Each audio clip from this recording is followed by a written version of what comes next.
maybe describing when you first heard about the war, even, or your first time getting a sense that the war might involve you at some point in your life.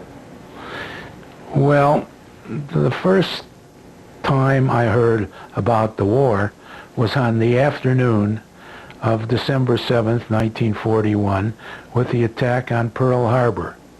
It was a Sunday afternoon. I was a sophomore in college, getting ready for a big physics exam the next morning on Monday the 8th. And someone came and gave me the news that the Japanese had attacked Pearl Harbor. I knew right away that I would be affected because I was in the 18, 19-year-old range. And at that time, Congress had passed a draft of 18, 19-year-old. And rather than be drafted while in college, I went and enlisted in the Army Reserve Corps on the premise that the Army would send me back to college in uniform. And after completion of my study in chemistry, I would be sent to officer candidate school and commissioned in the Army. That was my introduction to the war. Good. Prior to that, had you had any strong opinions about what was happening in Europe? Or had you heard much about that? Yes. With regard to what was going on in Europe, prior to December 7th, 1941, I was all in favor of the American Lend-Lease program, which Roosevelt had initiated to support the British. I was in favor of the U.S. giving any support possible to keep Hitler and the Germans from taking over England.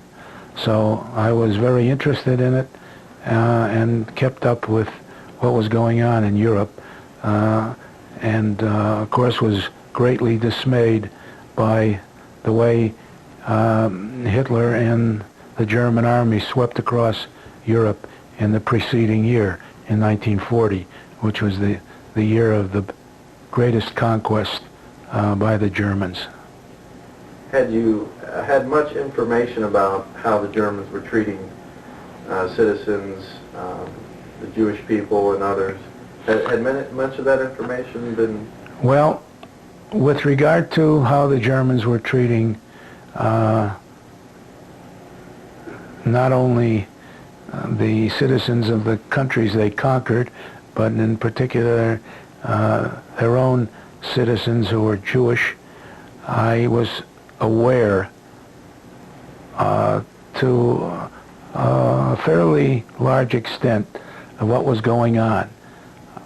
And one of the great sources of information that I had at the time was a variety of films that were being shown that actually came out of the Soviet Union.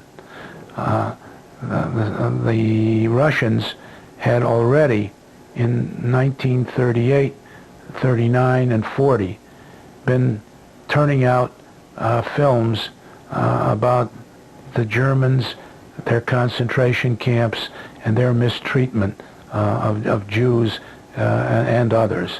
So that was one great source of information for me, and I was aware, but not fully, of what was going on. How did your opinions on that compare to the rest, most of the people in the area at the time, or most of the... Well, as far as my opinion versus those of others, non-Jews were concerned, I would have to say that along with my friends, we were very concerned about this.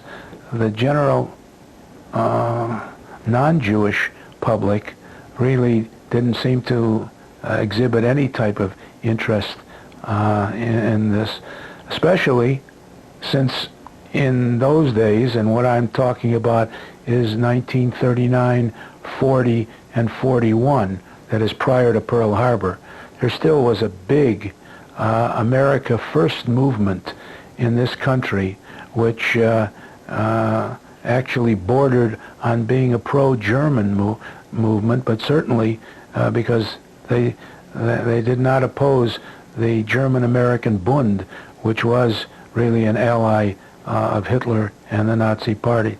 But with that America First movement, they and many others were doing their best to keep us from going to war. And therefore, there was a definitely public sentiment opposing Roosevelt and his efforts to support the British. Was there much conflict during those times between people who might have had strong feelings against the Germans and people pro at least being out of the war? Was there much conflict? Well, the only place that I'm aware of, and yes, there was conflict, but it only took place, to my knowledge, and we had it right in my hometown, which was Chicago, Illinois. It was only in those places where there were large numbers of German Americans, because in those locations, New York, Chicago, Philadelphia,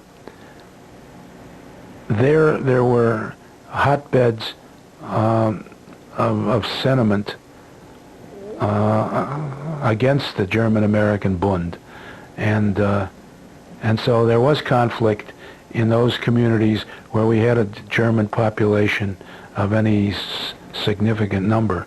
And we did have in Chicago, it isn't that we had riots, we had demonstrations though, against the Bund and their pro-Hitler policies.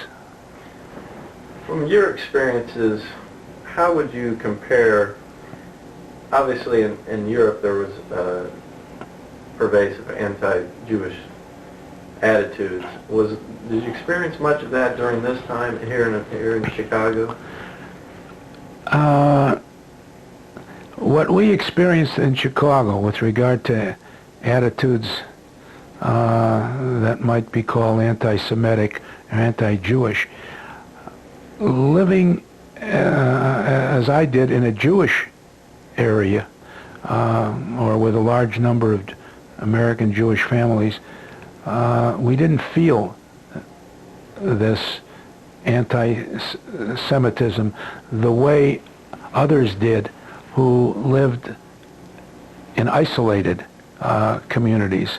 However, there was definitely an overt anti-Semitism going on even in a large city like Chicago with a fair-sized Jewish population. Once you got out of the area, out of the Jewish neighborhoods or communities, and you were dealing with the general public, a good example of that I can still remember was the quotas that Jews were given for entering universities. My sister, my own sister, tried to, and she did successfully, get into Northwestern University. Northwestern University had a quota for Jews. So did many other schools in the United States. It was not a published policy. It did not come out as such in the papers, but it obviously was there because when she went to apply, she was told, I don't know whether we can get you in under the numbers that we have allotted for you people. And that meant exactly what I'm saying. She was one of a number who were in that category. The real problem then was medical schools and dental schools that definitely had quotas because there were too many Jewish students applying for their numbers or their ratio of the population. Another unpublished policy, but that definitely in existence. So those of us who were in college, we were well aware of that, and that was not an overt form, but a covert form of anti-Semitism. So when you talk about quotas, it was kind of a reverse quota. Today you hear of minority quotas. It's a limited number that you have to have. That's exactly right. And that, in those days, not only was it true, by the way, here in the United States, it didn't take them long to figure it out, though. It was a pervasive policy and published policy and acknowledged policy throughout Europe. Western and Eastern Europe all had quotas in all their universities for Jewish students. I know in University of Warsaw, in the Sorbonne in Paris, and many other schools, large universities, there was definitely a quota for Jewish students, and nobody hid that bit of information. Here, it was more like a hidden policy, but it definitely existed. That's unbelievable. Oh, we definitely had that then. So that was the type of anti-Semitism, or one type of anti-Semitism that we ran into at my level. Had you ever, at least at that time in your life, had you ever considered knowing or having some ideas of what was happening in Europe, that anything ever like that could ever happen here in the United States? At the time, I didn't think it was possible that we would ever end up with the type of situations that existed in Europe, and not only those that I didn't know about yet, but those that were actually in effect, where there were, for example, pogroms, where there were riots and people killed throughout Eastern Europe, and as part of the government's anti-Semitic programs. In other words, in Romania, in Hungary, in Poland, there were pogroms all during the early part of the 20th century. And I never thought that would happen here. But when the war was over and we entered the McCarthy era, then I started thinking, seeing how people were persecuted without being convicted of any crimes, but guilt by association, then I thought all kinds of things could happen here. Fortunately, we got through that period. That's really interesting. Because many of the people that were victims of McCarthy were Jewish. Yeah. Not the majority, but a very large minority. Well, let me fast forward just a little bit, and we'll go to the time period where you volunteered for the service. Did you have going into it, did you have a frame of mind of a goal of what you wanted and what you expected, or what you... Well, since the Army offered us the opportunity, as far as goals to achieve in service, the opportunity of going back to school in my field, as long as it was of use to the Army and the military. And by the way, it was not true only of the Army. It was true of all the services, well, the Navy, and to even a lesser extent the Marines. I wanted to take advantage of it. And so it was my goal to, first of all, complete my bachelor's training in chemistry and be commissioned and hopefully in the Chemical Warfare Service. That's exactly what I wanted to do. I never achieved it, although I came fairly close in one sense. I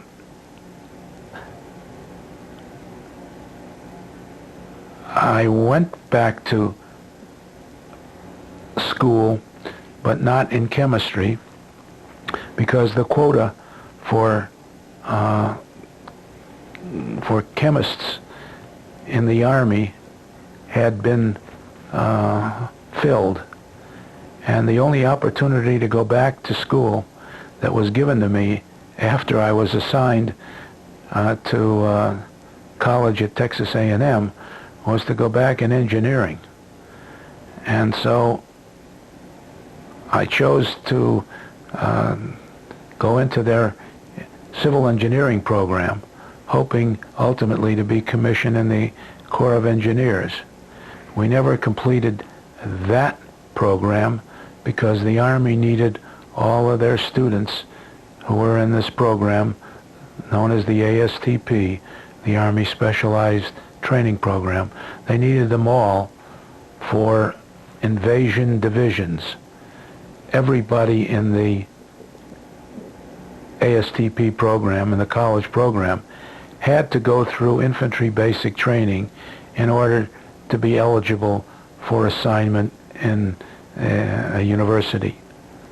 And so we were all trained, and we were an easy group to pick up and take out of college, as they ultimately did.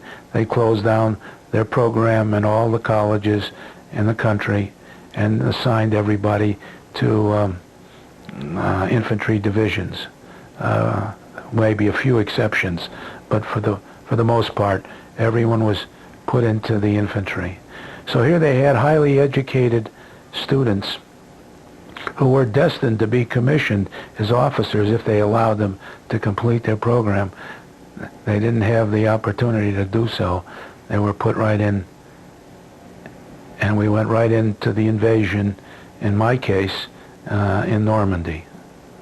I'm kind of curious, was it a trade-off if you had in order to have the option of future education, that you would first have to go to the infantry? Was it kind of the deal they were making? No, they never explained why, but it turns out they had that ulterior motive all along, that if needed, they would have a supply of trained personnel to put right into the combat units. But if they weren't needed, they were happy to let you go on and complete your academic training and then commission you in the appropriate corps of the Army. I actually had not gone down to enlist in the Army. I went down after Pearl Harbor to enlist in the Marine Corps. The Marine Corps had a college reserve program. The Navy had a college reserve program, and the Army had one. But I wanted to get in with the Marines if it was possible. I walked into the Marine headquarters in downtown Chicago and told them I was there to enlist in their college reserve program, as they referred to it. And their first question to me was, "Do you have 20/20 vision?" I said, "No." "Then you're not eligible for the Marine Corps program." I walked right out of there across the hall, and there was the Navy recruiting headquarters, same building. And I knew the Navy had a similar program. I walked in there and I asked, where do I sign up where do I enlist in the Navy College Reserve program? They gave me the papers, told me what to do, and said, we'll give you the physical right now, this afternoon. Fine. I went through their physical examination. This is a Navy physical examination for college reserves. And I passed everything except the eyesight again. Now, the Navy did not require 20/20 vision, but they required a certain level for specialty officers, not deck officers. Deck officers required 20/20. But specialty officers needed a Navy 2011, I think it was. And the Navy had a different rating system. Instead of 20/20, 20/30, 20/40 being poorer, they went down the line 20/19, 18/7. Anyway, to make a long story short, I ended up with a 20/10. The 2011 was the cutoff point. I missed it by 1 point. They said to me, well, you almost made it. Why don't you go home, rest your eyes, come back and take it easy. Don't do a lot of reading and so on. Come back in 2 weeks and we'll give you the exam again. And if you pass, get that one up, you'll be in the Navy. I was a college student studying for exams. No way I could rest my eyes. Came back the following week, went through the exercise again, still 2011. They wanted me so badly, they gave me one more chance. This time, wait 3 weeks. I did. Came back, 2011 again. They said, I'm sorry, you cannot enter the Navy program. I walked right out of there. That same afternoon, walked 3 blocks down into Army headquarters. They took me on the spot, and that's how I got into the Army Reserve program. What kind of thoughts went through your head when you realized that you kind of crossed that threshold and made your commitment and were now future unknown? What was kind of going through your mind when you realized that? Well, you wondered what it would be like. I thought they were going to do exactly what they said, that if I passed their exam, and you had to pass this ASTP exam, an officer candidate exam, if you passed it, they were going to send me, I thought originally they'd send me back to my school. I didn't know the details of the program. No one really did. But I thought at least I would be able to complete my college training at Army expense. In fact, it was a real problem for me to go to college in those days. We had no money in our family to send anybody off to college, and every penny that was used for my college training came out of my working in a chemical factory. So I put myself through school, and the only thing I thought was that if the Army was going to send me back, that would be less of a financial burden on me, and that once I completed it, and assuming they commissioned me, that I would get into combat or get into the military campaigns, but in an area where I could do some good based on my knowledge of chemistry. And the only service that I thought I was ideally suited for would be the Chemical Warfare Service, of which I knew a good deal. I had read a lot about it. I had all kinds of information and pamphlets and so forth. But I never achieved that goal. So I can't tell you more than that as to what I expected. That's really interesting. So it sounds like, I mean, it kind of reminds me of a few jobs that I might have picked up in the classifieds and gave them a call, and it didn't. Yeah, I did. what point did you realize that maybe it wasn't what you thought of, and you might be not only not involved with the chemical warfare? Well, the one point, or the one time that I was convinced that everything that I thought was going to turn out as far as the Army, not turning out, was when I was living in my own, sleeping in my own bed, in my own room, in a fraternity house at Iowa City, Iowa, in the Army. And 3 nights later, I was in a foxhole as a machine gunner on maneuvers in the swamps of Louisiana. When that happened, I realized that whatever thought I had about my career in the Army, I had no control over it, and now whatever the Army wanted to do with me, they were going to do it with me. That's how fast was the transition from closing down the Army Specialized Training Program and taking all of the members of the program and putting them in military units. Everybody in my group was taken out. There were only 30 of us in this special program at the University of Iowa. All of us went into this infantry division, all the same time, same day, just scattered amongst different companies and regiments. So at that point, I was aware that my future in the Army was not what I thought it was going to be. Now, let me just tell you about one more point with regard to that chemical warfare service. I was now put into this infantry division with whom I ultimately served all through the European campaign.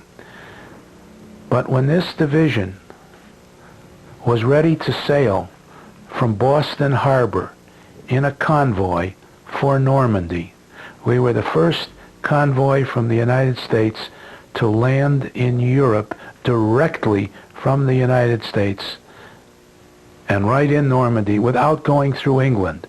Everyone who had been in the Normandy invasion had come from England. And however they got to England, it doesn't matter. But we weren't going into Normandy originally. In the middle of the Atlantic, the convoy was given the word that they thought it was safe to come into Normandy without going to Liverpool, where we were supposed to end up. And we actually unloaded from the transport ships in the English Channel onto landing craft and went right into the beaches from the United States. And that had never been done before. But what I wanted to say is, before this convoy sailed for Normandy, and they were assembled in Boston Harbor, our infantry division was stationed in a camp that had just been created just for the purpose of getting people prepared for traveling across in convoys. On the day before the convoy sailed, the very day before, they convened a board of officers to select people, take them out of the units, right out of the divisions, and send them to officer candidate schools. That was the last chance that anybody had to leave that division. Each company in the regiment had to choose one person as their candidate for officer candidate school. How I got chosen, I don't know. I was the candidate from my infantry company, and I appeared before that board. And I still remember the officer in charge of that board was a colonel. His name was Robert Martin. He was the first officer killed in Korea, in the Korean War, but he commanded our regiment in Europe. And how he got to Korea is another story, but he actually got killed leading an attack. He was a gung-ho type. But anyway, he was in charge of this officer candidate board. And I stood up in front of him, saluted, and told him, PFC Rosenberg reporting as ordered. He said to me, Rosenberg, what officer candidate school do you want to go to? I said, just as straightforward as could be, the Chemical Warfare Officer Candidate School at Edgewood Arsenal, Maryland. He said, that's interesting. How old are you? I think I was 20. I can't remember if I was 19 or 20. We'll say 20. He said, that's too young to go to officer candidate school. However, you do qualify to go to the infantry officer candidate school at Fort Benning, Georgia. Would you agree to go to infantry officer instead of chemical warfare? I said, thanks, but I'll have to decline. So that's how I didn't quite get to chemical warfare school, and that's how I didn't become an infantry officer, because I knew that the life expectancy of a second lieutenant in the infantry was measured in minutes in combat. They lost so many, and I didn't want to lead the attacks. I was willing to fight, but I didn't want to be the leader of that attack. So that was a very interesting experience that I had, and I'm sorry I wasn't old enough to go to chemical warfare school. So at that point, did you know what your role would be? Did you know what your duties and assignment was? Yes. When I was taking this, as far as duties and assignments are concerned, when I was taking my infantry basic training prior to going back to college in the Army, I didn't do particularly well with regard to firing of the various weapons. I'm talking about the rifle, the carbine, the pistol, and so forth.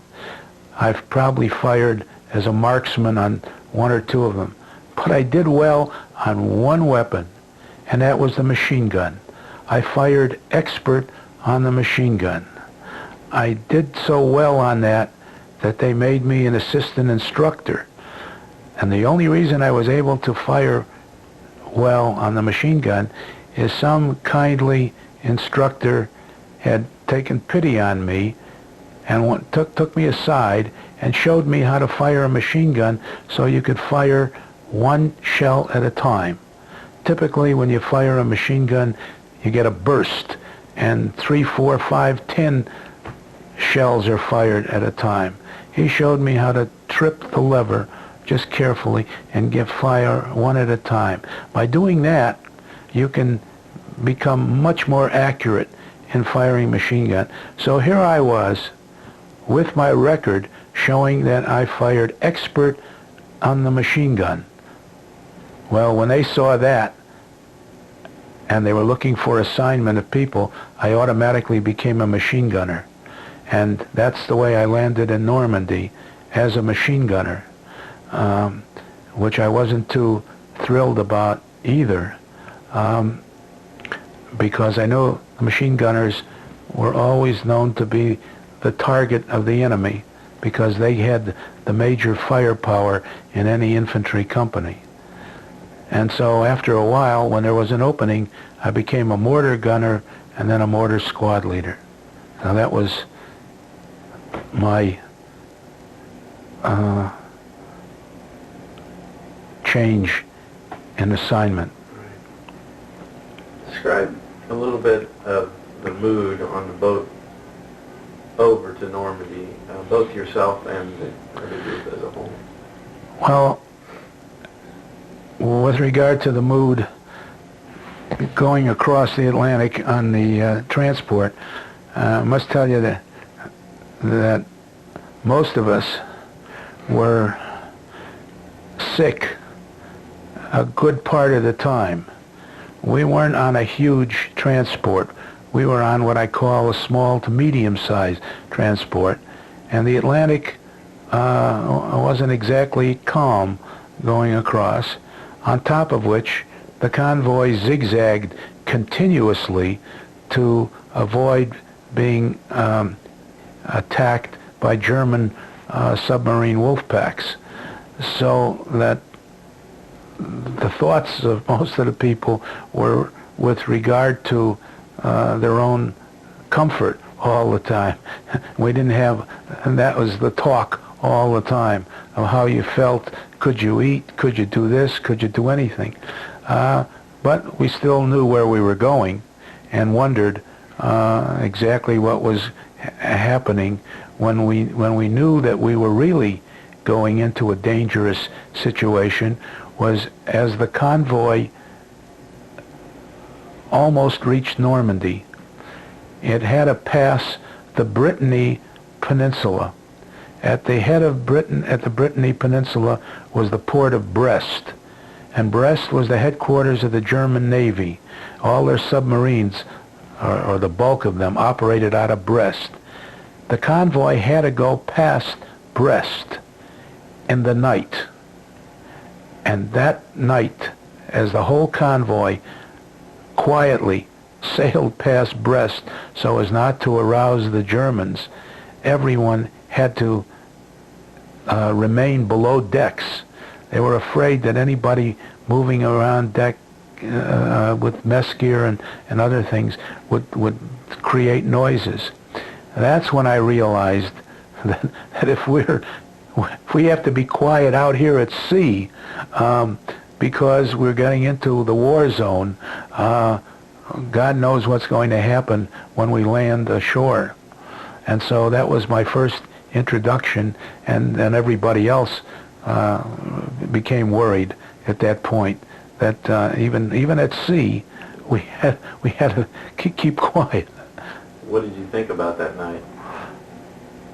I had no idea how the Germans could attack us at night, but I didn't put it past them. I didn't know what the submarines could pick up, because that's where the danger came from.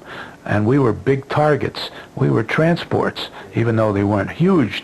We were more than small destroyers or other small ships.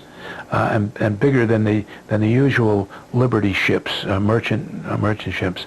So there was a lot of worry and a lot of concern, and everybody talked about it below decks when we really wanted to get up on deck and get air, because down below decks it was always very stuffy. But we couldn't do that, and I realized how we had come to the war without being fired on, I mean. Did you sleep that night? Not well. No, I wondered about the landing the next day. Little did I know what was really coming off. I was imagining. I knew we were going into the Channel, into the English Channel.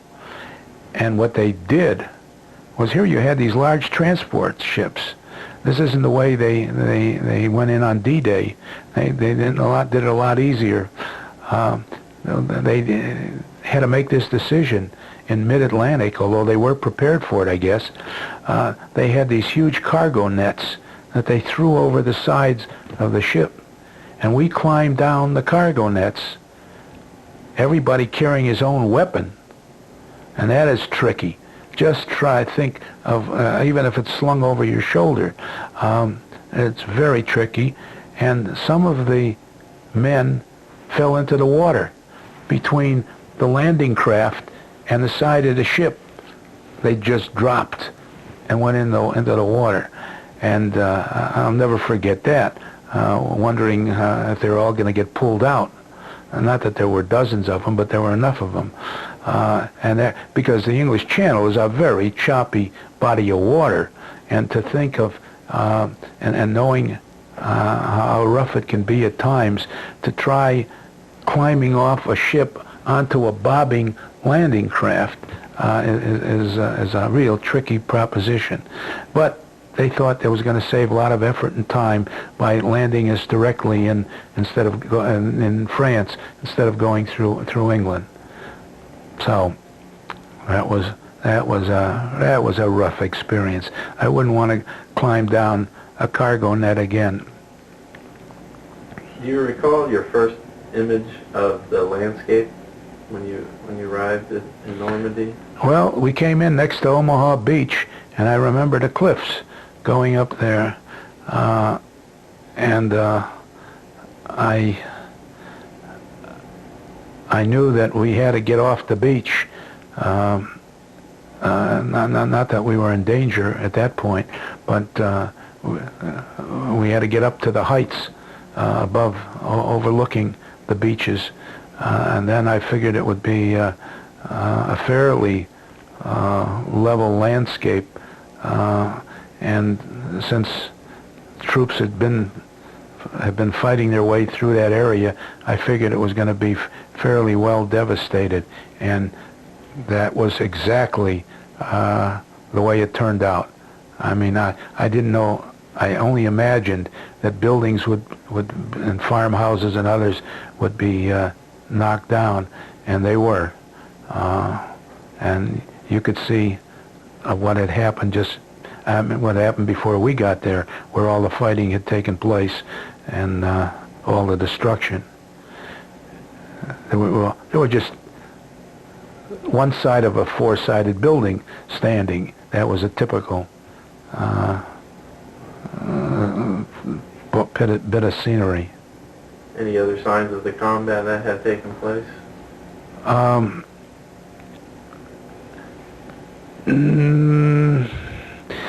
A lot of roads were plowed up. I mean, the big craters. Yeah, there was enough to let you know that it had been bombed, because it was bombed from the air. Before the troops went in on D-Day, they had heavily bombed that area beyond the beaches, and a lot of evidence of the bombing, as well as the artillery shelling of buildings. So yes. On the beach, I was just curious. On the beach, we went on the beach long enough. On the beach it was still strewn with a lot of stuff. Yeah. A lot had evidently been taken off, but there was a lot of equipment left all over the beaches. Oh yeah. Had you seen much evidence about the German encampments along the beach or the pillboxes? Well, I saw a couple guns that had been in the pillboxes blown apart. We didn't stay long enough to to look at all the pillboxes and these big naval guns that they had implanted there. But I saw enough so that I was aware that there must have been an awful lot of bombardment going on. So you've landed on the beach. You're getting to the tops of the cliffs as quickly as possible. What was your next experience in terms of finding out what was going to happen next? Well, they kept us in Normandy for quite a while because they thought that they were going to use our division to take the Brittany Peninsula and Brest that I had just talked about before. That was still in the hands of Germans, as I mentioned, and it was like bypassing a part of France, and I'm sure the Army Command didn't think that was such a great idea, but they decided it was better to just keep them cut off and let them starve or let them remain isolated and not sacrifice American lives in order to take it. But initially they thought, we were told, that we might be one of the divisions that would have to go in there. So they held us in Normandy waiting for that decision. They finally decided that it wasn't desirable for us or anyone else to take Brest and the Brittany Peninsula. Instead, we were assigned to Patton and the Third Army. And Patton started his sweep across France, and we followed behind him. We were not one of the combat divisions leading the drive across northern France, but running behind. And finally, when we were placed in the line, that is on the front line, we became the right flank division of Patton's Third Army in Alsace. We were in the province of Alsace, which was fought over between France and Germany in 3 wars. And there's where we spent a lot of time in combat. The Germans were well entrenched in Alsace, and we had to push them back, and we did so very slowly, because when the fall came in '44, it's almost like winter here. Their fall weather is cold, it's very cold and rainy, and then we have early snows, so everybody was dug in, and it was fighting yard by yard, not mile by mile, and it was foxhole type combat, meaning we were dug in, they were dug in. If I backed up a little, in between landing in France and going out to your assignment, how did you guys travel at that time? We traveled by truck and by train. In a group of what size? We usually traveled by regiments.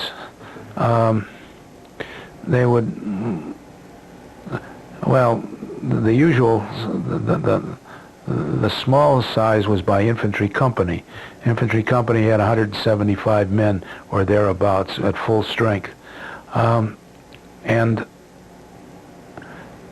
the trouble was, the rail lines in France had been chewed up in places by U.S. bombing prior to the invasion. And so they had to be repaired in order for us to use them. So where they could, we used the trains in boxcars. We traveled in boxcars, cattle cars, for lengthy distances, but we couldn't travel as far as we wanted, and the trains could go so far, then they would get convoys of trucks. And that's how we got to the front lines in Alsace with Army trucks. If I were to have asked you, if we went back at that time, and I asked you, if I were a reporter and I asked you, why are you here? Why are you fighting or going to fight this war? What do you think your answer might have been? Well, I was fully aware that we were fighting an enemy. Young as I was then, though, I realized we were fighting an enemy that was bent on conquest of peoples who were completely innocent of any wrongdoing and should not have been taken over or conquered because of anything worthwhile, any good reason. And then I started to believe, even then, when I saw that Hitler was willing to take on Russia as well as all of Europe, I said, he's really bent on world conquest.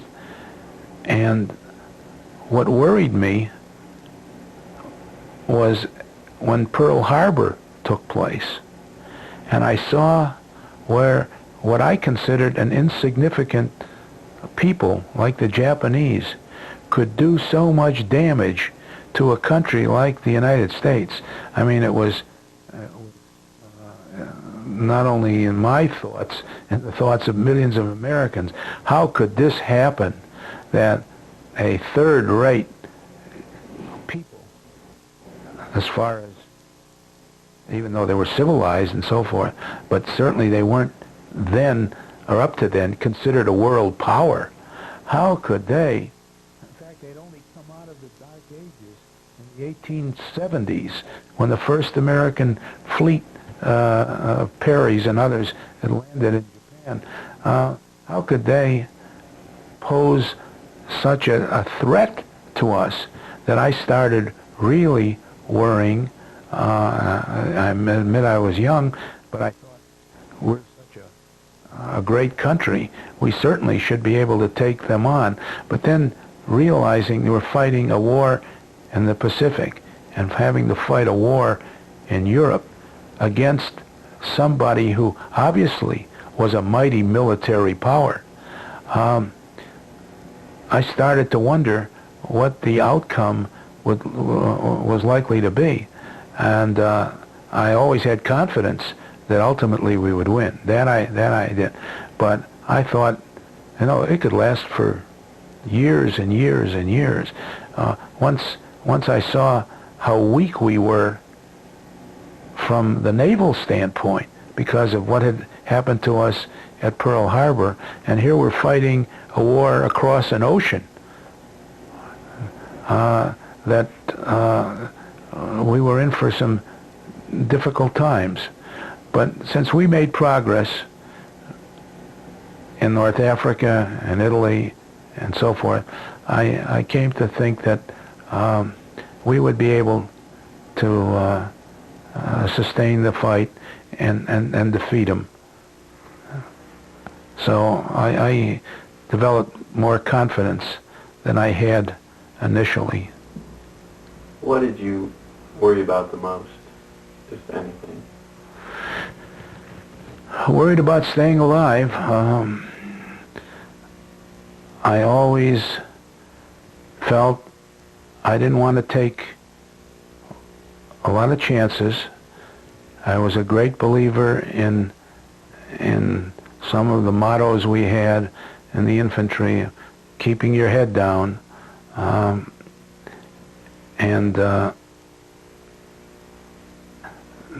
not taking great risks unless it was necessary to save someone, as an example.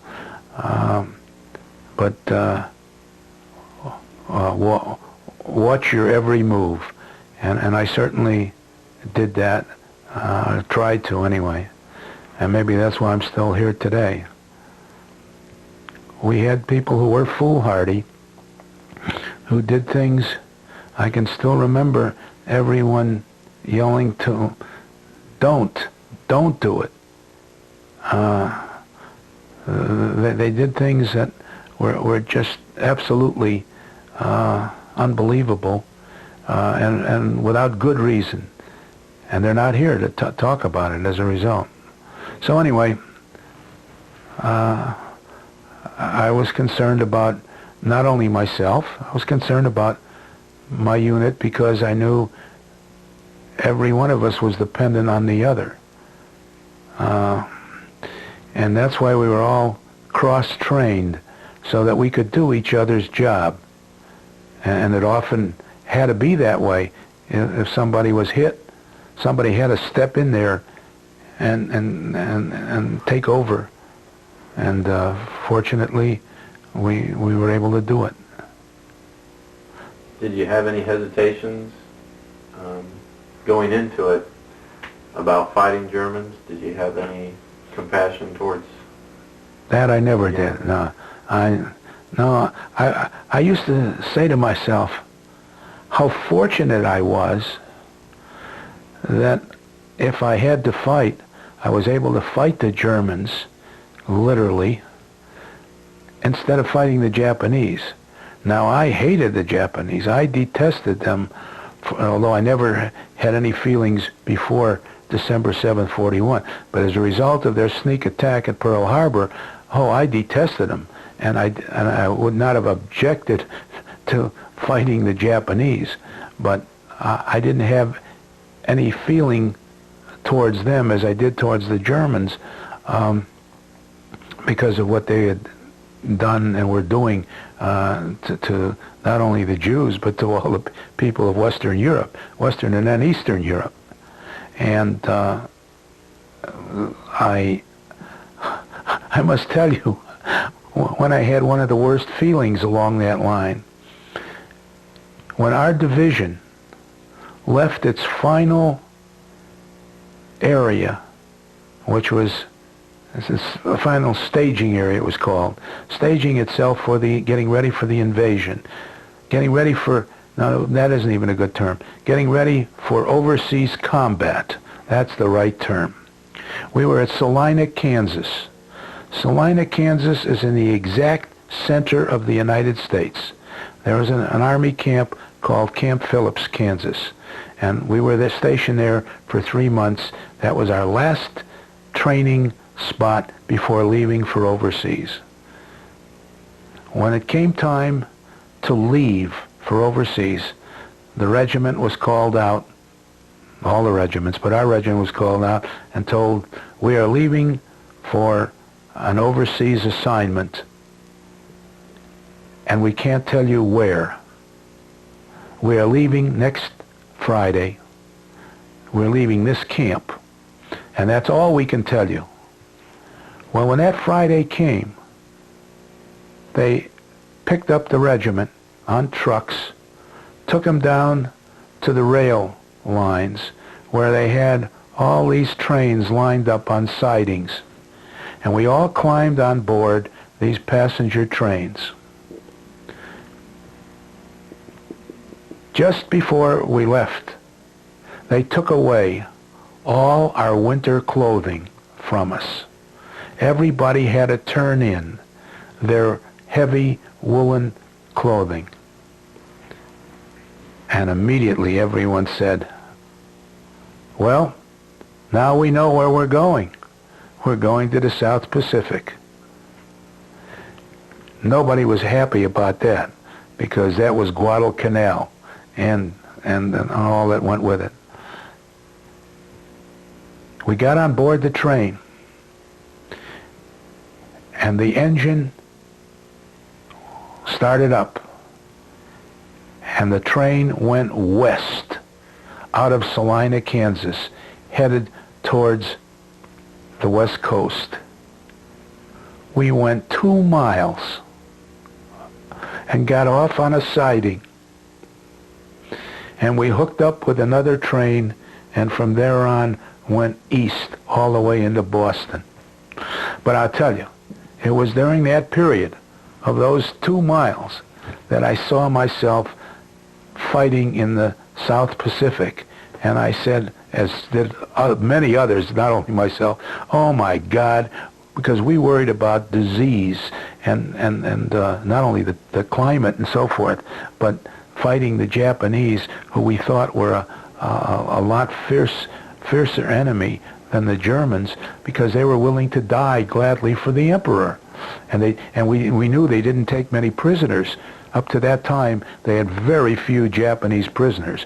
They used to offer bounties for getting prisoners on the islands in the South Pacific. So, in any case, that was my big worry for about a half an hour while we went in the wrong direction. I don't know whether it was done. Some said it was done intentionally to mislead German spies who were all around the United States trying to follow troop movements so that they could signal back which units were going to be sent where. The time period before you actually saw combat, but were, just on the brink of it, what was there anybody back home that you thought about much, or was it much of your... Yeah, I had my wife to think about. She wasn't my wife then, but besides my family, I had a mother, father, brother, and sister. I used to write her frequently, and wrote my family frequently, and I always wrote them that don't worry, I will come back.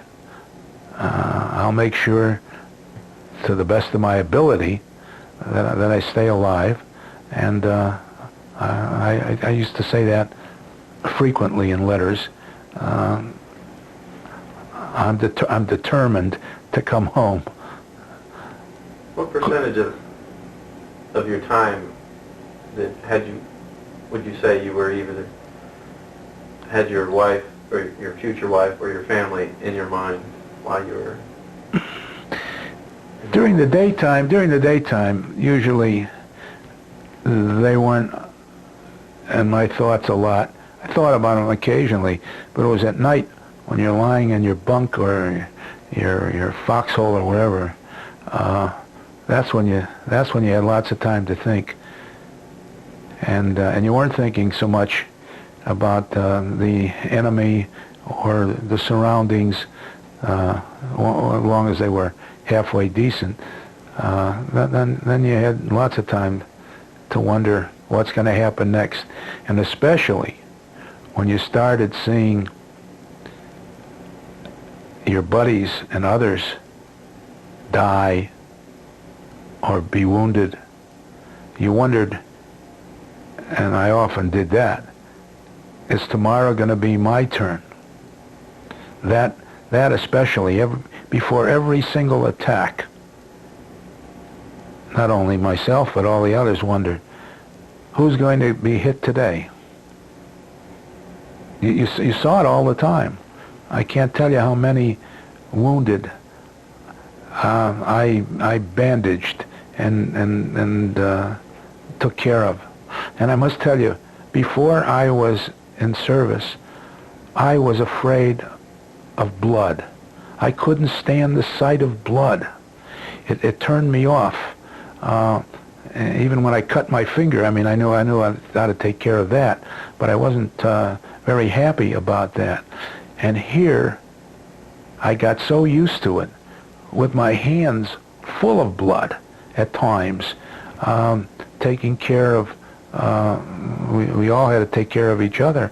So if the fellow next to you, whether you knew him or were a foxhole mate of yours or not, if he was hit and someone had it immediately, you couldn't even wait for a corpsman, a medic to come up. You had to grab a compress bandage or something to put it on. You did it, and with blood all over. And I never even thought about it then. It wasn't until weeks and months later that I realized that here I was with my hands in blood every other day, or certainly every week, when we carried wounded back, that I had got accustomed somehow to not only the sight of blood, but to actually having it touch me and so forth. And then that was a revelation when I started thinking about it. When it was happening, I wasn't even thinking. Walk me through a little bit, or describe your first instance where you found out you were heading into combat, and the first impressions you had when you realized you were actually in combat for the first time. Well, when we were advised we were going into combat, I started thinking, what is it like? Are we going to be bombarded? Are we going to be shot at by individual snipers or riflemen? I didn't know what to expect, but I knew of all the different possibilities. I didn't know what that is, my own platoon and group would run into. And our initial introduction to combat was shelling. Okay? Well, we had been told we had to dig foxholes to prepare for shelling, because shelling had been going on before we ever got there by a unit that we replaced. That's how we entered combat. Our unit replaced another existing unit from another division. And since they had been shelled before, we could expect to be shelled, all right? And sure enough, as had been forecast, we were shelled. So I knew that in order to protect ourselves, we had to get down in foxholes. And what I worried about is that our foxhole was built strong enough so it could withstand a direct hit from an artillery shell. And we would pile up dirt and logs and cut down tree branches and so forth to ensure that we had a safe foxhole. Wasn't always that safe, but that was my first introduction, the shelling. And then came the individual shooting. That happened probably on the third day that I was in combat. We were picked to join a patrol to leave the front lines and attempt to penetrate towards the German lines, penetrate a number of villages that were supposed to be, that the Germans were supposed to have withdrawn, but nobody knew whether they really backed up very far, and the patrol was to find out just how far the Germans were from our front lines. And there were supposed to be 3 villages, one after the other, with one main street running through all 3 villages. And our patrol was to go down these 3 villages. That was the day I almost died. On my third day in combat, I almost died. What happened was, we went through the first village and looking for signs of Germans. There were no Germans in the village. It was deserted. It was a French village where all the villagers had run away because of the fighting going on there. There was no one. The houses were all deserted. Some were shelled, but most of them were intact. Well, we radioed back. There's no Germans in this village. We went on to village number 2. We come into village number 2, look around. We don't see any sign of life. Absolutely nothing. And we started going through the houses off of this main street looking for anybody. So the Germans must have abandoned this village too. And we're getting ready to head towards the 3rd village. In the middle of this 2nd village was a church with a steeple, a tall steeple.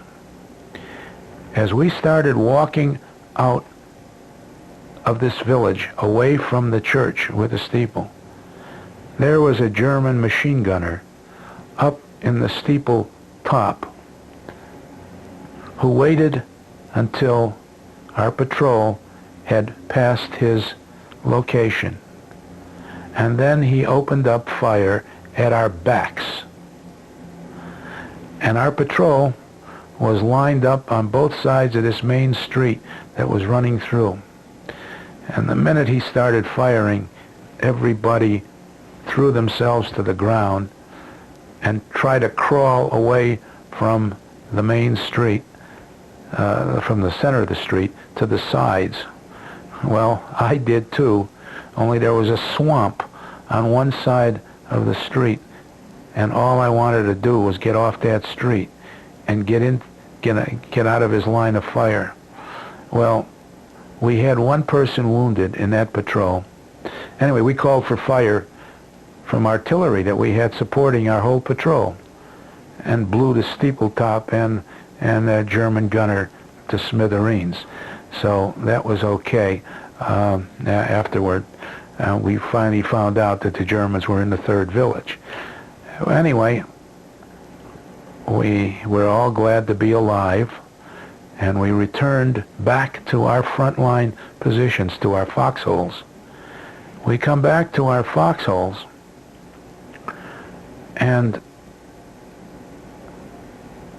I was getting ready to climb into that foxhole of mine when my buddy said to me, "Hey, Hero, you know you got a hole in your vest?" Now this vest isn't the kind of vest that you would be thinking about, or the ordinary person. This was a vest that the Army had to enable people going into combat to carry mortar shells. The vest had 3 pockets in the front and 3 pockets in the rear, and you put a mortar shell, a foot-long mortar shell, in each of these pockets. I still remember when I hit that ground, going down on these mortar shells, crushing into my chest. But that wasn't the important thing. One of the shots from that German machine gun had penetrated the back of my vest, penetrated the case of one mortar shell, and had just gotten ready to go into my back when apparently there was a wing of the mortar shell that stopped it. And I still have the bullet. I have the machine gun bullet with a blunt nose that was stopped by the edge of the mortar shell before it went into my back. That was my introduction to this other aspect of combat, being shot by an individual as opposed to shelling. How many guys were in that group? In that patrol, there was a full infantry platoon, which had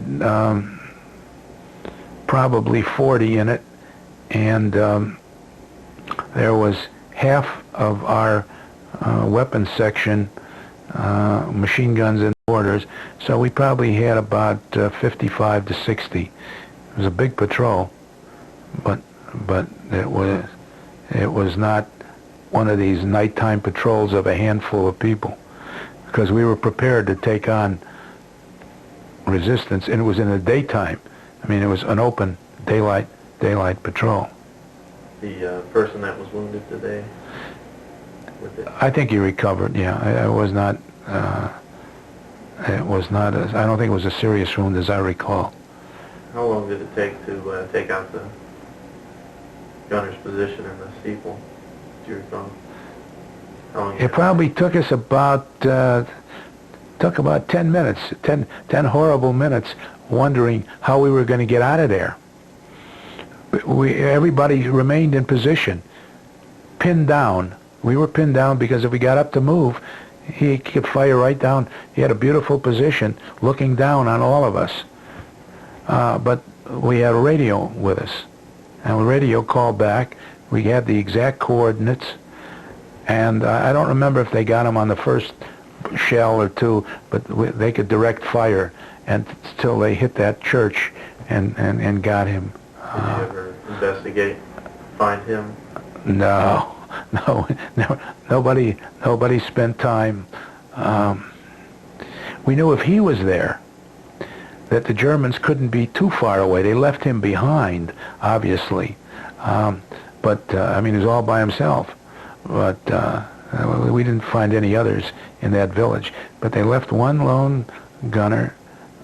They probably rotated him. They take turns. In other words, he doesn't stay there day and night. But that was not unusual, as we found out later on. To me, it was surprising that there was just one German all there by himself. So that's how I was introduced into personal type combat.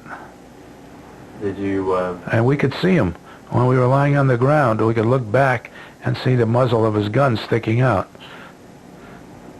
But we weren't in a position to fire on him because we're on the ground.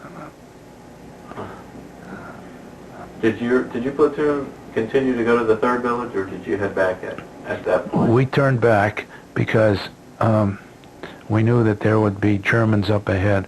We knew that 2 villages were cleared, and that's what we had to report. And, well, we reported back, and they advised us to return once we encountered this one sniper. Were you now as a mortar, part of a mortar crew, or were you still with a machine gun? I was still, well, a lot of us carry these shells. You see, I'm trying to remember. I was still a machine gunner, I think, but I wasn't carrying a machine gun that day. In the infantry, in those days, the mortars and the machine guns were part of a separate platoon called a weapons platoon. And there's a machine gun section and a mortar section. But everybody who could carry ammunition carried ammunition. Only those who were carrying, if you were carrying a machine gun, you did not have to carry ammunition. But a machine gun squad had 6 people in it. So everybody didn't carry a machine gun. Some also carried belts of machine gun ammunition. There they didn't have vests. It's not like these pictures where you see people with belts of ammunition around. They carried boxes. I have a couple machine gun belt boxes right downstairs here that I use for tool kits. They make terrific kits.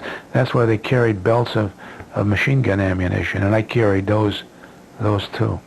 Was your job a machine gunner, or were you part of the crew then? I was a machine gunner later on. Well, you work your way up. You start out as a machine gun ammunition bearer, they're called, but you have to know how to fire the machine gun. You're a machine gunner even though you are not the official gunner. Everybody in a machine gun squad has to be able to do everything, as in a mortar squad, has to be able to do all the jobs. Not only carry ammunition, you have to know how to set up the machine gun, the tripod, the gun, and so forth, and how to fire it yourself. And if necessary, if something happens to, and there's a gunner and an assistant gunner and a squad leader, and there was anyway. Everyone could do everyone else's job, but the gunner obviously was the most experienced. Were you armed with how else were you armed at this point? Before I became a mortar, well, when I was a machine gunner, I carried a .45 as a gunner, and when I was a mortar gunner, I carried a .45. Both are similar. Everybody else. Oh wait, and the assistant gunners, assistant machine gunner, assistant mortar gunner, also carry a Colt .45. Everybody else carried a carbine. So I started out carrying a carbine. I ended up with a .45. I have my .45 holster here. I don't have the gun. The gun was turned in. On the patrol, were you carrying a carbine? When I first started out, I was probably carrying a carbine, right? Do you recall, maybe walk me forward a little bit after this instance, either your next experience in combat or your next experience actually firing a gun? Is that? Well, as I recall, immediately after that, we had a lot more attacks and against us. I mean, we call them counterattacks because we always thought we were on the offensive, but the Germans looked at it the other way. We were attacked by them, and we fought from defensive positions until we felt or somebody felt that it was time for us to do the attacking. Because every time we attacked, meaning we climbed out of our foxholes and we went to attack German positions, if we were successful, whether we went 100 yards or we went 5 miles, we had to end up in new positions where we dug foxholes again and created a new defensive position. So we had to be prepared to do all of that. And we did a little of it initially. But the weather was so bad. After a while, it was rainy and muddy. And the conditions were just not right for a continued attack. That we ended up mostly undergoing shelling. They shelled us, we shelled them. We sent out patrols, usually nighttime patrols. Now, we didn't do a lot of that daytime patrolling that I talked about. Did a number of nighttime patrols to find out just exactly where the Germans were dug in. And so we came very close to them. And those who went out on night patrols, that was very dangerous. I couldn't think of anything more dangerous at the time except going on nighttime patrols. But we did that and they did that.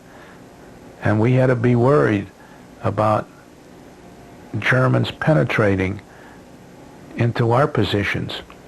And so we strung wire, concertina wire, along all the front lines, front of the foxholes, so that if the patrols try to come through, they get caught in the concertina wire. And we hung all kinds of things, rattles, cans, mess cans from food and so forth, so that if they came near it, you'd hear the rattle at night. And when we heard the rattle at night, we knew there was a German patrol. And when there's a German patrol, we called for mortar fire.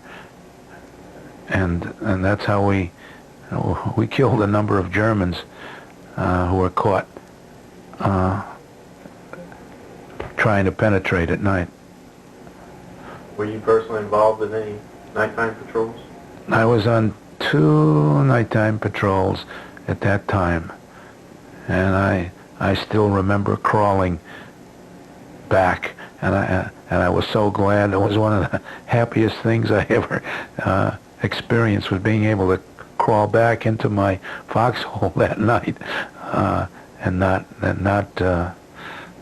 end up as some did on the patrols who were hit and wounded, because they were prepared for listening for noises, and they fired mortar shells. They didn't have to see the enemy. When I became a mortar gunner finally, well, we had the areas in front of the front lines all plotted out, and we practiced firing in daytime our mortars, so we knew exactly where the shells would land, and then we covered a certain area. We had 3 mortar squads, 3 mortars, and so if any movement occurred at night, our foxholes were all connected with each other with telephones. We had telephone wires strung out, and we talked to each other at night, and everybody in a frontline foxhole would report back if he heard any noises, and if necessary called for fire. And the minute that happened, we were all set to go. All the guns were zeroed in on their particular area of this area target. All the guns would fire at the same time, and they would land, and the bursts would land one next to each other, and get anything that was in that area was immediately caught. And we did, and we caught some. The most bizarre thing I ever saw, and this is a little unusual. was one night, this much later in their combat period, many months later. One night somebody heard noises, and I guess he heard the concertina wire rattling. He said, "There's a German patrol out in front of me. Fire the mortars." They fired the mortars, and then we asked, "Do you hear anything more?" "Nothing. That's quiet. If there was anything out there, you got 'em." The next morning, we got up. Everybody was amazed at what they saw. And there were men up and down the front line who wanted to see this unusual sight when they heard about it. One of our mortar shells had landed while there was a fella standing up against the concertina wire, urinating. And the shell had landed right next to him and cut his head off, just as if a guillotine had dropped and cut down. Not perfectly, I mean, there was blood all over and so forth, and jagged, but just as if somebody had taken and sliced his head right off, and his body fell against the concertina wire, with him in the middle of urinating. The German. German, yeah. They call it the headless German. It was one of the noise apparently that he heard. That was the interesting thing. The noise he apparently heard, because somebody was correct, they did hear it, was the sound of what he was doing. They surmised that later. I can't swear that that's what happened, but the fact that we had one of these unusual incidents spurred interest up and down the line. Was there only the one guy that was sent? That's all. If there were others, they got away. Yeah, there was only one guy that we found there. We thought surely they didn't send out a one-man patrol, but the others got away. But he was standing there, or was right near it, and his body fell on the concertina wire. But I had seen all kinds of dead Germans before. Usually, we let them get their dead away and their wounded, carry them away. We never stopped them if they couldn't carry it away right in the middle of combat. They came for bodies, and we did the same thing too. We didn't allow somebody to fall and not recover the body. I don't remember of any instance like that. We had we call them grave registration teams, whose job it was to identify and take care of the dead. The wounded were taken care of by evacuating them to evacuation hospitals, but the dead were the province of the grave registration teams, and they had to recover the bodies and get them into their hands. So it was an unwritten rule to not fire upon guys during combat when they were pulling away? If they were pulling away wounded or dead, I can't say that no one ever did it, by the way.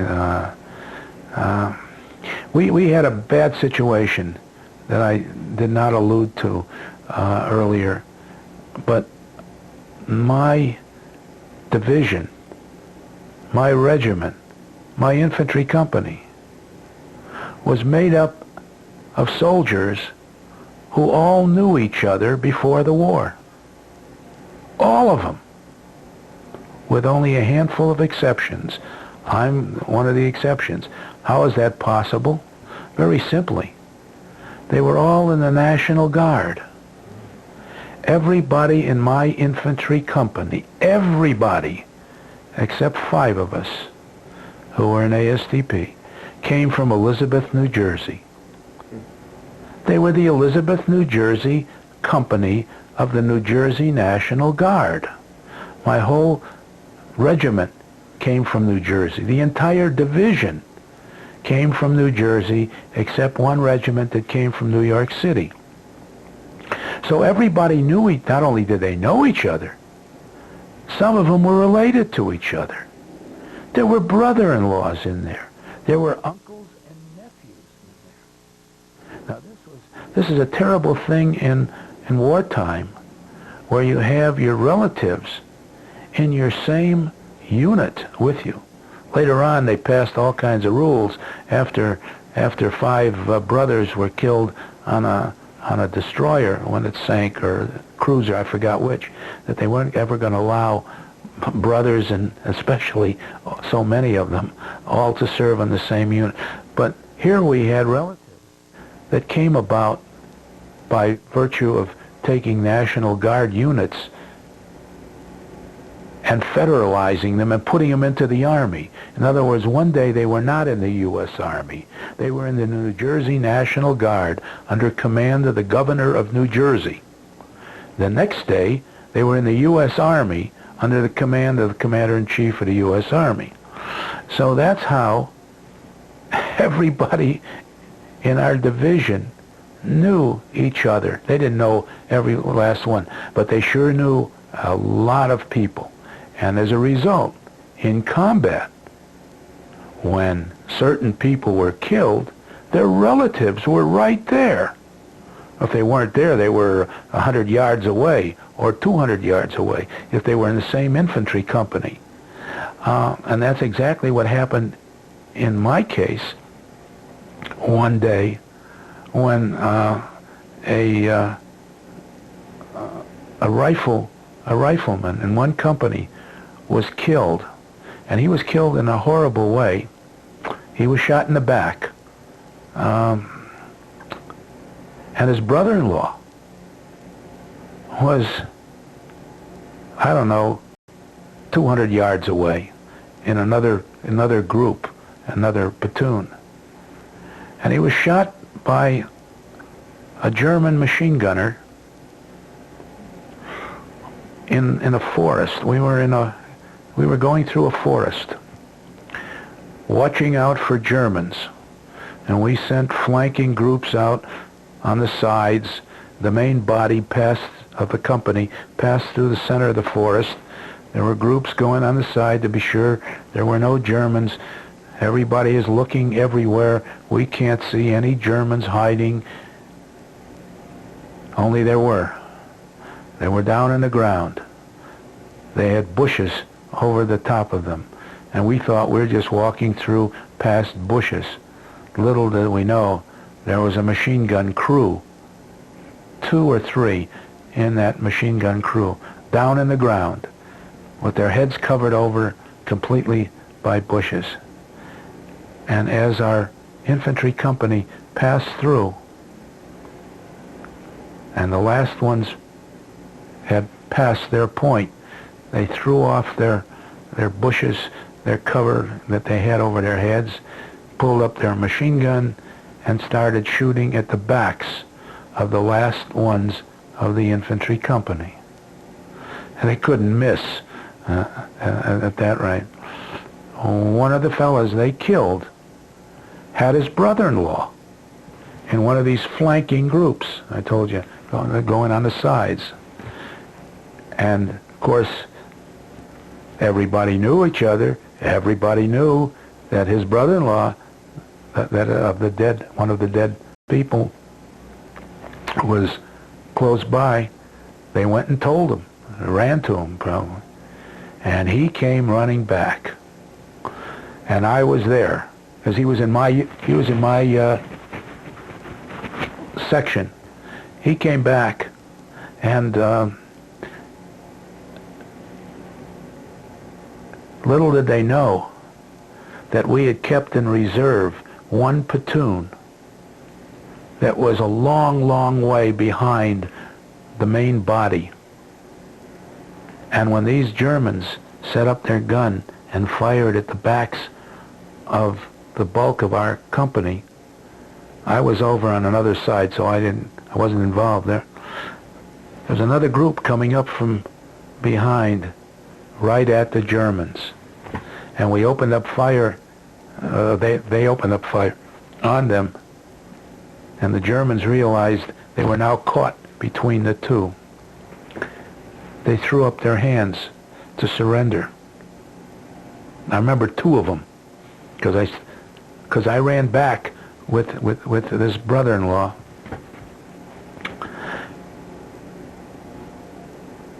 and he requested that he be allowed to take the prisoners back. These are the ones who killed his brother-in-law. And I knew exactly what he was going to do. And I begged him not to kill him in cold blood. And I wasn't the only one that begged him. One or two others were standing by, knew exactly what he was going to do. He said, "I'll take care of him." And he took care of him. Were you there when he did? I was there right after. I came up right after. No, he was walking him back, and I wasn't going to walk back with him. But when we heard the shots, a little while we ran up, and we knew that. So he said, his justification: anybody that shoots my brother-in-law in the back, and he did get it in the back, he deserves to go. And then he throws his hands up and says, "I'm sorry, take me a prisoner. That's too bad." So those sort of things happened, but not desirable and not the way one should have fought a war. But it's understandable when you have relatives.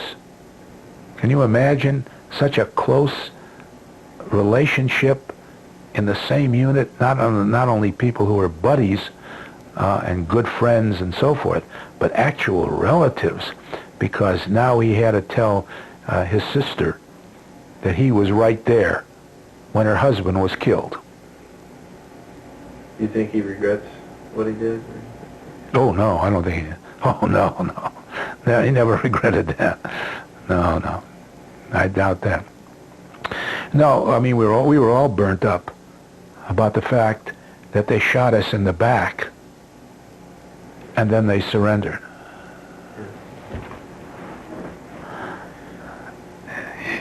Those kinds of things are not typical, or weren't typical, and I can't say what it is today or what it would be like, but all I can say is it's understandable when you have such an unusual operation. And I didn't appreciate it. I mean, I appreciated it a little bit, but not enough until I saw this business of everyone in a military unit knowing each other from civilian life. That's extremely unusual. But then after all, I realized that when they take National Guard units, and they must have been 10 National Guard divisions in the United States that had been federalized like this. Ours was just one of them. The whole Army wasn't that way, but when they needed troops in a hurry, they just grabbed the National Guard and made them into soldiers. They used to enjoy this. I mean, they loved this. This was during the Depression, when for $5, and $5 was like 50 is today. They gave you $5 for meeting one night a week, and they played cards while they were having their training session, and so people joined the National Guard, not thinking they'd ever go into the Army, in order to get that $5 a week. So it was not unusual that relatives would say, "Hey, why don't you join the Guard?" That was the typical phrase. And so here we were. That was another source of prejudice, by the way, against me and against the other 4. There were only 5 of us in the whole infantry company who didn't come from Elizabeth, New Jersey. Now just imagine, we were automatically the outsiders. In German there's a good expression, the Ausländer, the outsider. We were the Ausländers. And people would say, they wouldn't say, oh, well, you come from Chicago, as long as you don't come from Elizabeth, New Jersey, you're not one of us. You're like a foreigner, just like a foreigner. A non-American. And so it took a long time before the five of us, and we were scattered. I mean, we weren't together. So I was the only one in my whole weapons section who didn't come from Elizabeth, New Jersey. There were only two of us in the platoon, who didn't come. And in the whole company, 175 men, 5 didn't come from Elizabeth, New Jersey. They were all from the ASTP. And the same thing was true of the next company, by the way. Next company came from Newark, New Jersey. The third one came from Trenton, New Jersey. I mean, go right on down the line. Every major city in New Jersey had a National Guard company that became part of the U.S. Army, became part of the division, the 44th Infantry Division. So it was an experience that the typical person in the U.S. Army did not go through,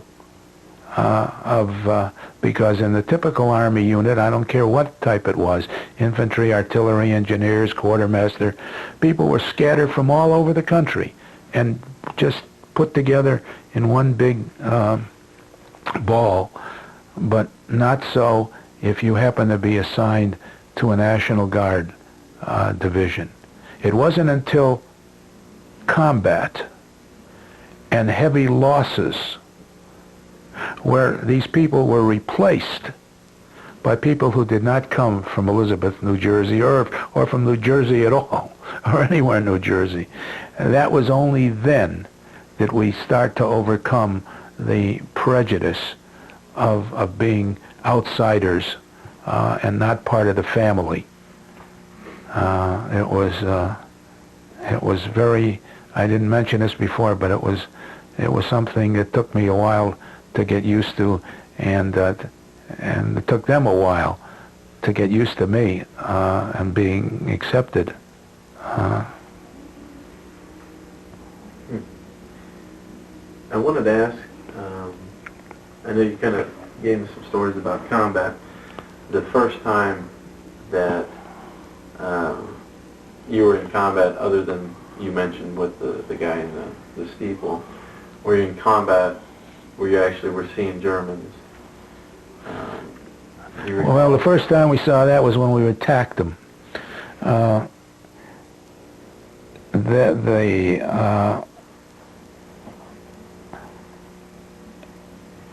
Probably the first time was when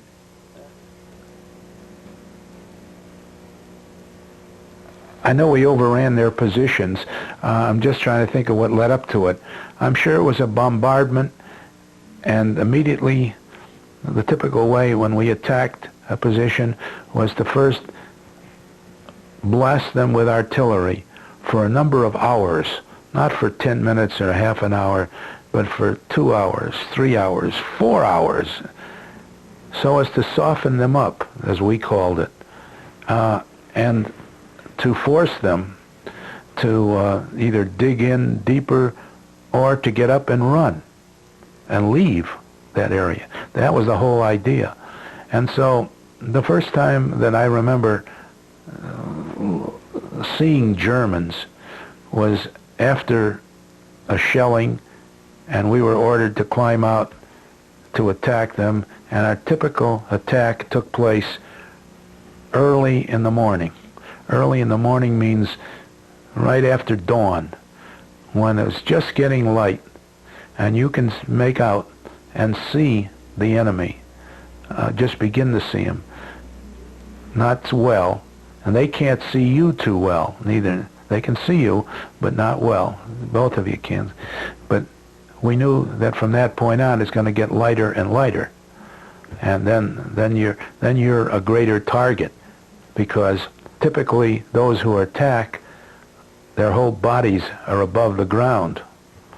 Those who are defending, they're beneath ground level, so they're in a defensive position.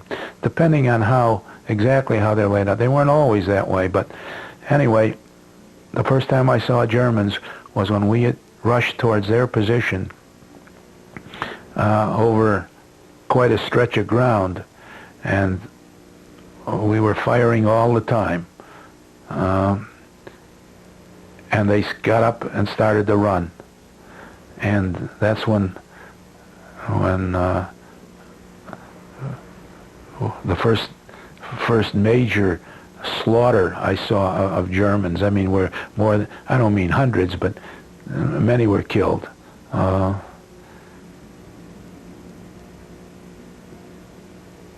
And that was probably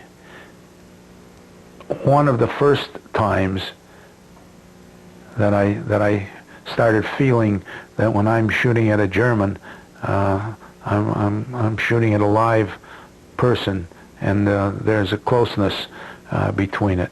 But it was nothing as bad even then as when I saw Germans coming towards me. That was later, much later in the European campaign. It was probably in February of 1945, probably 3 months before the war ended in May. That was the worst night of the whole campaign in Europe. It was a night that all of us thought we could die that night. And the reason we thought we could die, and that we were in the worst position we had ever been in, was because a few days before that, the Germans had overrun one of the infantry companies in our next battalion, part of our regiment, but in our battalion, who were in their foxholes down in the ground when they were attacked by German panzers and infantry. And the panzers came first. The infantry came behind them. Typical German approach. The Germans had tanks, and they crushed the people in the foxholes with the treads of the tanks. They just ran the tanks right over the foxhole. You could fire all day long, but you couldn't knock out a tank. Not a Mark IV or a German Tiger, one of those. And when we heard about that, and it didn't take long for the word to get out, we worried, what could we do if we were in this situation? I kept saying to myself, my God, I knew one or two people in that company, not who were killed, but I knew that. So I knew that they weren't exactly strangers to me. And I forgot how that happened, but I did. They may have been formerly from the ASTP too. Anyway, the Germans attacked us one night. Our infantry company, our one little infantry company that had 175 men at full strength, and we were probably down to 75 to 80 men left. All the rest had been killed or wounded at that time, and we hadn't been replaced at that stage. And we were in our foxholes. And that's the night we won the presidential citation for holding back the Germans. They attacked us with 2 German battalions and 5, I think they were Mark IV, Mark V tanks. And they did it at nighttime. They bombarded us for 3 or 4 hours. It was at least 4 hours, because it was a long, long bombardment. And we knew it was coming, that they weren't bombarding us so long for nothing. And pretty soon, at 4 or 5 o'clock in the morning, it must have been before dawn, it was dark, the Germans fired flares up in the air so they could see where our positions were, because they couldn't see it in the dark. See where these mounds of foxholes were. And they sent the tanks right towards us. And when I saw those tanks, we first heard the noise of the tanks coming, the clanking of the treads. I said, my God. And we thought of what happened in that other company a few days before that. How are we going to get out of these foxholes? Some wanted to get up and run. They said they'll mow you down if they can see you. And they're using flares in order to see what's going on. But most were too afraid to get up and climb out of the tanks. But we did one thing right, and that's what saved us. We stayed in there, and we called on a radio for artillery support. More than artillery, we called for tank destroyers. We didn't have any tanks, but we had a tank destroyer unit that had been brought up after the first incident, and it was within range of our front lines. And the tank destroyer unit asked for the coordinates so that they could fire right in front of our positions. Well, we were afraid they were going to fire on our positions. That means they'd blow us up. Well, as these tanks came right towards us, with Germans behind them, and we could see the Germans now very clearly. Every time a flare went up, you could see and you could almost fire at them between the tanks, because they were behind the tanks, except it was dark and you couldn't get a good shot at them for those who could fire. We had the machine guns and we had the mortars too. We called for the tank destroyers to fire, and the first shot came and landed behind a tank. And we saw where the shot, somebody saw it, I don't know who called it in, and told them to back off 25 yards or whatever. They did. The second shot hit a tank, and the tank stopped right then and there. And all the other tanks turned around and started going towards the rear. The tank destroyers fired again and hit a tank behind them. And now the tanks were all blocked off. One was hit in front, one was hit in back. The tankers, the German tankers, climbed out of the tanks and ran to get out because they were afraid their tank was going to be blown up. They were pinned. They knew that somebody's going to get them. They jumped out. We're only talking about 3 or 4 or 5, maybe 10 people altogether, jumped out of the tank. We can only see this with difficulty because of the flares. Then we started firing flares. We weren't going to show our position. We started firing flares to see what was going on. Meanwhile, it's getting light. And slowly the dawn comes up. And we hear the German officers yelling, "Vorwärts, forwards, attack, forward." These guys were all on the ground, Germans. They got up and started towards us, and we opened up fire. Now they don't have the tanks. We're below ground, they're above ground, and we just crisscross the fire on it just to cut them down, and we did. And we just piled them up. And the officers are still yelling, forwards, forwards. And the sun comes up. And there they are, all spread out, all over in front of us. And finally they put their hands up. And we captured all the rest who weren't killed. Well, what kind of environment was this in? Was this in a town or in the field? Out in the field, out in the middle of nowhere. Always out in... No, in the town is another story. But I'm telling you, when we thought of being crushed in those holes by the treads of Mark IV tanks, and they're wide treads. I mean, one tread, one side of a tank, could crush the whole foxhole and anything that's in it. Did the tanks, at that point, retreat? Once they were... They tried to retreat, but we stopped them. The tank destroyer was a terrific shot, and we, whoever was...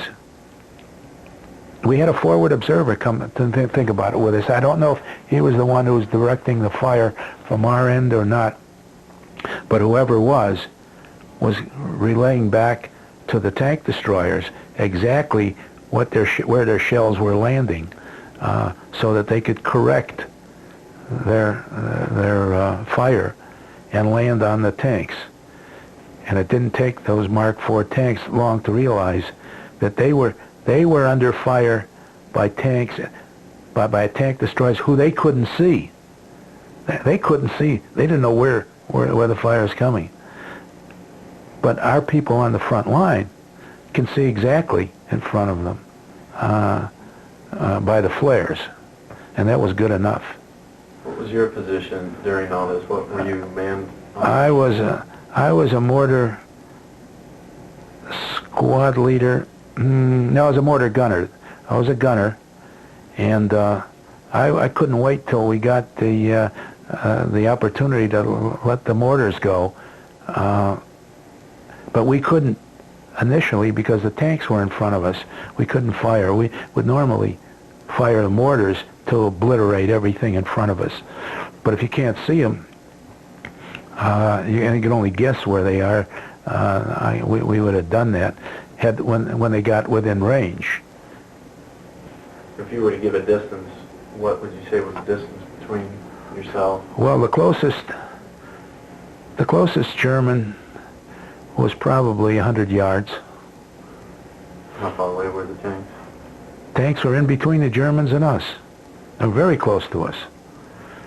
Yeah, well, when they were finally stopped, I mean, we're talking about a little less than 100 yards. Because the Germans were right behind them. Did the tanks fire on your position much? They did. They fired machine guns, but they couldn't do much damage because we were below ground. So they couldn't hit if anybody climbed out. That's why we told people, don't run. Don't try to run, because they could cut you down as long as they had the guns, and they did. The worst thing that ever happened to me, and that was where I had the worst fear of dying. The worst experience probably I ever had was when a German when we were being attacked once, and Germans cut through our concertina wire and got to the foxholes, and a German tried to bayonet me, that is, put his rifle and bayonet down into the foxhole, and I shot him with my .45. That was as close as I ever came to a German, and it was far too close for me. We were always told, you don't ever want to get that close. You don't want to engage in hand-to-hand combat. You want to stay as far as you can and fire on them, whether you got a rifle or a machine gun or a mortar, whatever it is. You don't want to engage in that.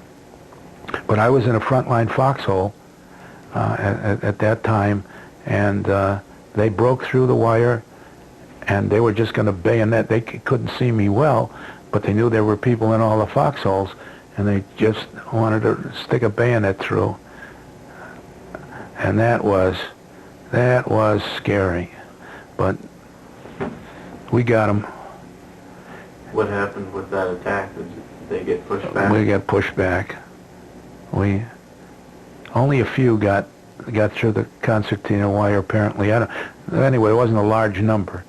And we immediately, we either called for artillery shells or because you can't call for mortar when you're right on top of it, and you only get them behind. The artillery was all zeroed in, too. But I don't remember exactly how we repulsed them, but we did. Did the guy go down immediately after you shot him, or was he... His body dropped down, by the way. I got his body out. Yeah. And that 45 makes a big hole. 45 is a wicked weapon, and you know,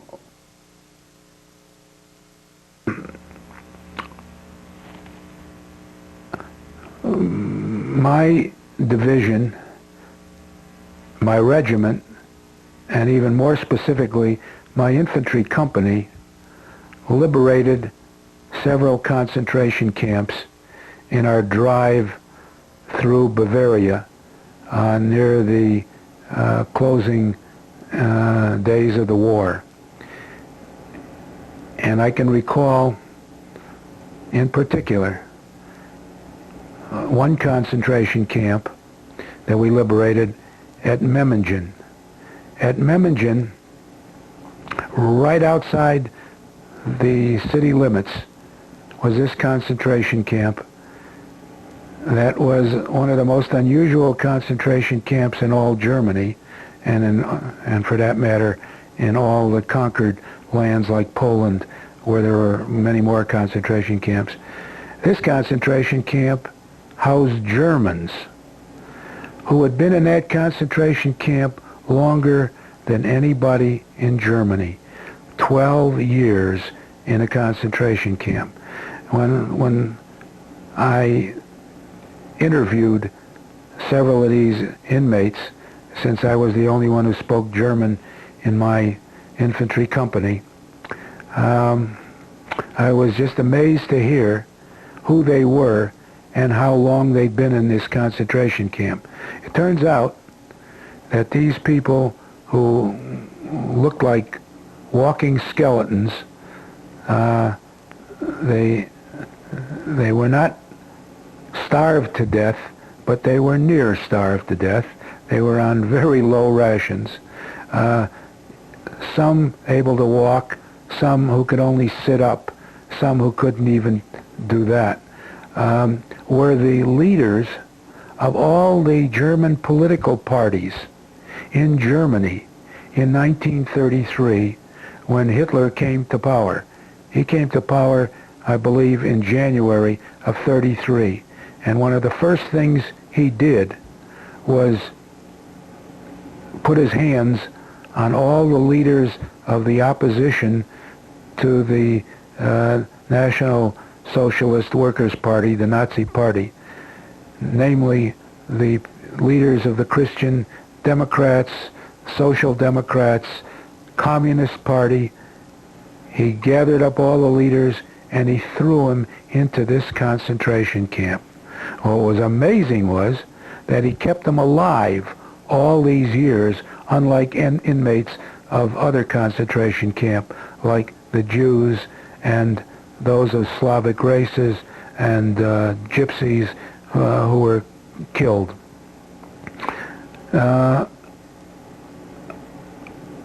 When they told me who they were, I found out that just before the liberation, before my company arrived at the gates of this concentration camp, riding on the tanks, on the outside of tanks, the SS paid a visit to the camp while they were running away themselves from the oncoming American armies, and as an example, because the guards had already run away, to induce fear into them, they lined up 10 or more of the inmates and machine gunned them. And when we got there, we found the bodies lying there, the ones who had been machine gunned 2 nights before by the SS. That was a warning to the others not to run away. Not that they could run away. They were so weak and suffering from malnutrition, they couldn't have gone anywhere. I still remember one thing I did for one of the people who was in better physical condition than the others, who could walk around. He and I got in a Jeep, and I took him into the town, which was only blocks away, onto the main street of Memmingen. And this fellow was wearing rags for shoes. He had no shoes. And I walked up to the first German that I saw walking down the sidewalk of this main town, whose shoe size looked to be about the same as this fellow's foot. And I stopped him and told him to take off his shoes right then and there and put them on the other fellow. I'll always remember that. And when we interrogated these great residents of Memmingen, didn't you know what was happening only blocks away from you? Not miles, blocks. At the very edge of town was this concentration camp. We didn't know anything about it. We didn't know that anybody was suffering from malnutrition or being starved, or we had no idea. I said, well, they were Germans just like you, but 12 years, and some had died, of course, over the time. They hadn't all survived, but that was very unique. Another concentration camp that we liberated, also unique, but nowhere near as unique as this one, was one that had Slavs in it, people of the Slavic background. There were Poles, there were Bulgarians, Estonians, Latvians, and so forth, all who had been picked up by the German army and brought as slave laborers. They weren't there to be killed. They were there to work in mines and factories and so forth, and they were in better condition than the inmates of that concentration camp, but nevertheless, they were not in wonderful shape. But they were really overjoyed when we liberated. And actually amongst them, because the Germans were very methodical, when they said Slavs of one type in one camp, they meant it. With them, they put Russian soldiers that they had captured. Now, they killed a lot of Russian soldiers. A lot of Russian prisoners never made it alive back to their prisoner of war camps. But they threw these Russian soldiers in, not a lot, but a number, in with these men and women, slave laborers from Poland, Hungary, Bulgaria, and so forth, and Romania. That was basically my experiences as far as concentration. Oh, except for the great liberation that my company also participated in, and where I was involved again because of being able to speak German. I didn't volunteer for it, and I certainly was opposed to it, but nevertheless I didn't have a choice. When I had to ride with my company commander on the lead tank as we attacked German towns, he wanted me to be there so that when we ran into resistance, we would jump off the tanks. The tanks would take care of any German troops in the vicinities, not only our tank, the other tanks. And when we captured prisoners, he would want me to be there to interrogate them on the spot, to find out what kind of additional forces they had, what kind of weaponry, what kind of artillery, and so forth. So therefore I had to be near him, because he was a gung-ho type. He had to be up in front, unlike many other commanders who let others go ahead of him, and they ran the show from the rear. He was in the lead tank, and because he was on the lead tank, I was on the lead tank, and we were sitting targets all the time because we were on the outside of tanks, not on the inside. So one day, we got word that the Germans had retreated from the big resort town of Bad Orb. Bad Orb, Germany, to this day, is famous as a spa, famous for its baths, its beautiful hotels, the healing powers of its waters. There's fountains all over to drink the water because it's supposed to be so wonderful for one's health. In any case, this was, before the war, a big resort area. When the war came, the Germans closed down the resorts and converted all of the hotels into hospitals. Hospitals for the wounded coming from all battlefronts. Not all the wounded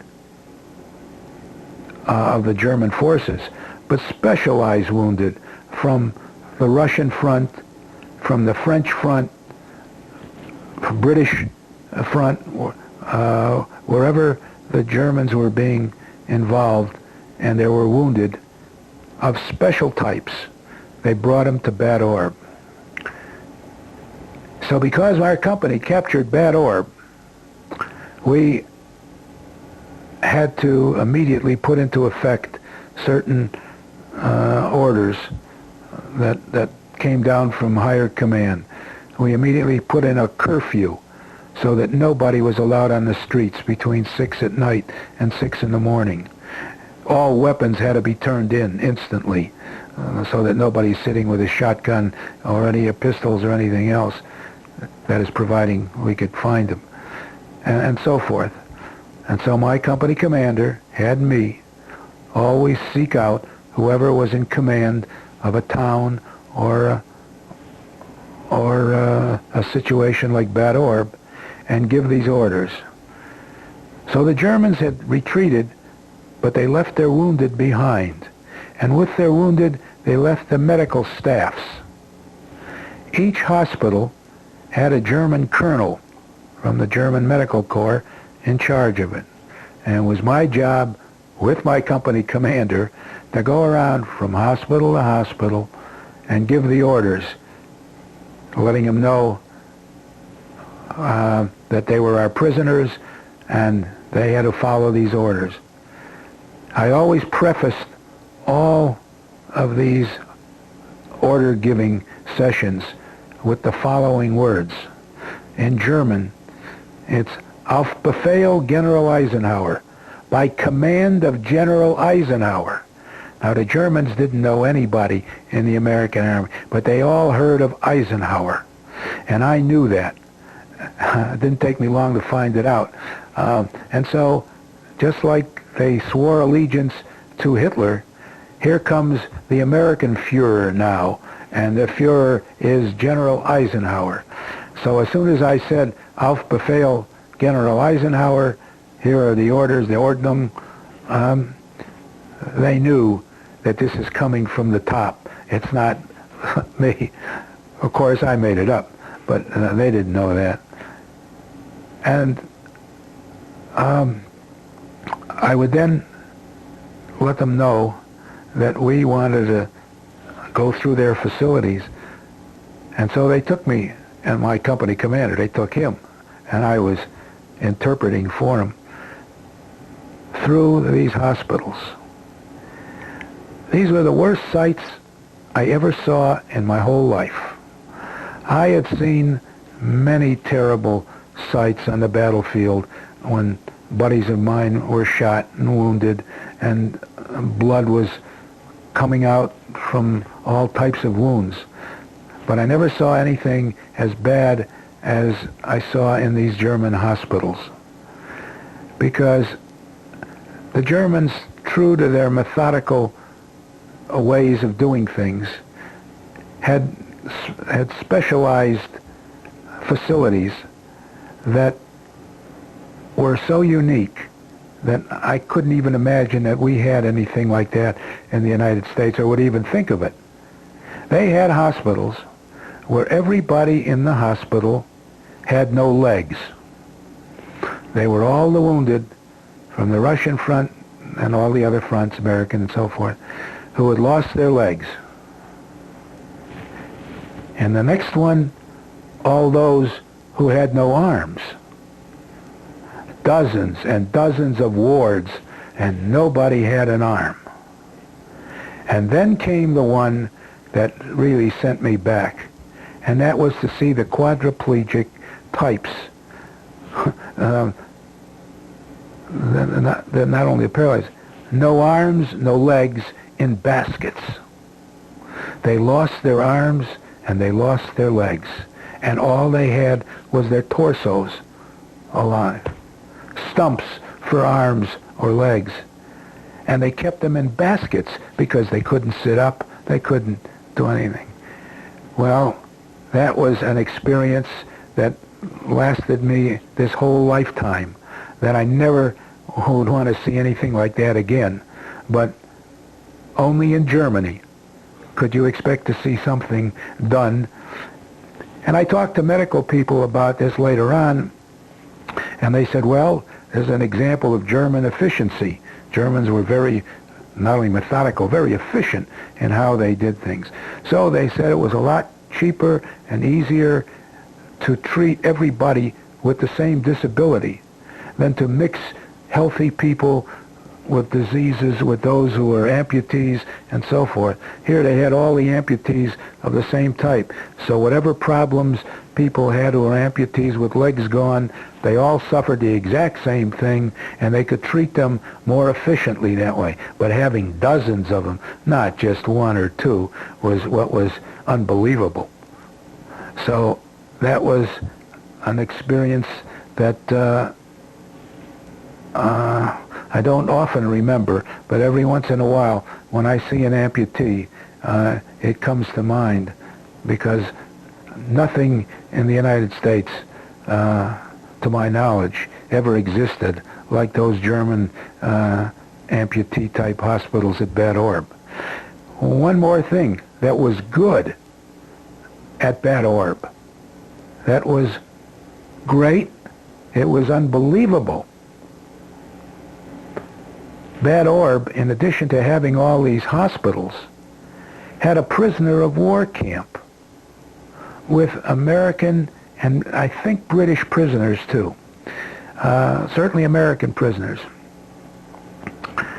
In one of our early battles in France, in Alsace, in the Northern France campaign, we had fought a bitter battle with some German battalions, and one of our companies in the regiment was actually surrounded by Germans completely. They made a terrible mistake. They all went into a big farm complex, and the Germans surrounded the whole farm. And the worst part of it was, we saw this. The farm was situated up on a hill, on a plateau, farmhouses and barns and so forth. And instead of spreading out the company commander made a terrible mistake. He concentrated them all in the same area. So the Germans whipped around it and had them all surrounded. And we couldn't even help them. Artillery couldn't do any good because we would endanger the men there. So we watched them all put their hands up, watching them with field glasses in the distance, and they surrendered. there were 3 fellas from my company who were assigned to help out this other company, infantry company. They were put on a special mission, and so they were caught up and they were captured as well. Lo and behold, when we rolled into Bad Orb, and we rolled up with on our tanks to the gates of this concentration camp, there were those 3 fellas sitting on top of the highest gate, waiting for us to come in. 3 of our former buddies from our infantry company who had been captured months earlier. We didn't know where they were. We didn't even know if they were still alive, but we assumed they were somewhere. Lo and behold, we liberated our own captured prisoners of war. And that was a nice experience at Bad Orb. Same area, right there, outside the town was this American prisoner of war camp. So, I'm sorry. Go ahead. I was just going to ask one question. How would you describe the attitude or any communication or feedback you got from those hospital victims that you saw? I'm just curious of what kind of attitude they had about things. Were they still... Well, I never talked to any of those patients. I only talked to the officers to find out what was going on, what the operation was, where they were, the way they physically were located, so we knew how to communicate with them at all times. And I never had access. I mean, I could have stopped the, I guess I could have, if my company commander agreed, I could have stopped the touring of the hospitals to talk to patients, but I never really got a chance. I saw their faces as we came through. They were very, very unhappy that after making their sacrifice, they had lost, in effect, the war, because the war was almost over anyway when we got there. But the fact that we could capture their hospitals told them that the end was in sight. So they weren't relieved because they knew nothing was going to happen to them. They were being kept alive by their own German hospital staff, but that we wouldn't do anything to them either. So that didn't affect them, except they were downcast because they were losing the war. Did that same, I'm curious as to the attitude of the German people that you ran into towards the war, whether or not they were still held allegiance towards Hitler? Yeah. Well, one cannot believe what people were telling you when the war was over. I talked to dozens and dozens of people immediately after the surrender. That means May 8th, 1945 was VE Day, and the war was over in Europe. Once again, the only one speaking German in that infantry company who had captured, by that date, we had captured the capital of the Northern Tyrol in Austria. And that's Reutte, R-E-U-T-T-E, Reutte, Austria. I had never heard of it. I mean, not that I knew of all the cities in Austria, but I was familiar with Salzburg and Vienna and the major cities. But this county seat was one I didn't know. Anyway, it's a beautiful resort town. And when my company captured it, we immediately put curfews into effect and all kinds of restrictions on all the citizens of Reutte. and they couldn't use motor vehicles. They couldn't travel outside the city, couldn't do a lot of things without permission. And the only one who could give them permission was my company commander, since he was in charge of the town. Ultimately, when American forces captured towns in Germany and Austria, the infantry or armored force commander maintained command until the Allied military government teams could come in and take over jurisdiction. And when they did, then the military moved out. They were part of the military, but the combat military moved out. So until they came, my company commander was in charge of Reuter. And every Tom, Dick, and Harry in Reuter came knocking at our door for permission to do this, to move his cow from here to there, to open up his shop an extra hour, and all these things. And he came to my company commander, who didn't understand one word of German. And so here I was once again relaying the requests of all of these people to my company commander, and then giving his decision back to them. While I was in the process of doing this, I was interrogating him left and right daily. And one of the nicest things I did in this interrogation was, in the city hall of Reuter, which is actually the county seat, county headquarters, true to German efficiency, they had the records of the Nazi Party. Everybody who was in the Nazi Party in Reuter was in the big books, and I had the big books. And so when someone came to me, to my company commander, first thing is, what's your name? He wants something. What's your name? Schmidt, Helmut, whatever it is. Okay, Schmidt, Helmut. Were you a member of the Nazi Party? Not me. Just a minute. I flip it over, and there it is, Helmut Schmidt, so-and-so, Reuter. How is it that we have you down here as a member of the party, and you just got through telling me you were never a member of the party? Well, entschuldigen mir, you'll have to excuse me, he says in German. Pardon me.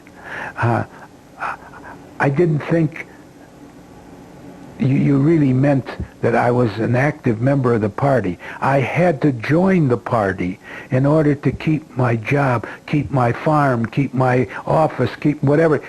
They had 1,000,000 excuses, always the same. I was forced to join the party. Well, I said, everybody in Reuter was not a member of the party. Well, I had to, because otherwise I would lose my position. I couldn't be a teacher, I couldn't do this, whatever. So that's how I found out what it meant to these Germans after the war to have been a member of the party or not being a member of the party. But as far as allegiance to Hitler, it was a waste of time asking him, what did you think of Hitler? They loved Hitler. I didn't even have to ask him until they started losing the war. And then, if you would ask him then, their answer, what do you think of Hitler? He was a good man in some ways, but he was a disaster for the German people. Look at, he caused us to lose the war and lose all our belongings and our property and destruction and so forth, but not while they were winning. So that was my experience as far as running into everyday Germans and interrogating them. I didn't really want to get to know them well. I wanted to keep aloof from them. Did you ever get any insight as to the question many people would have the Germans, seemingly rational people, had all this motivation. A lot of people say, a lot of veterans say, well, the Germans he was doing his job. He felt as strongly about his job as I did about mine. A lot of people wonder what in the world could have been their motivation, seemingly being the aggressors in all situations, for a rational person to have a strong motivation to be in the war. They weren't defending anything, they were attacking. Did you ever get any insight as to what in the world the average German felt as his motivation to feel strongly about the war? Well, I didn't really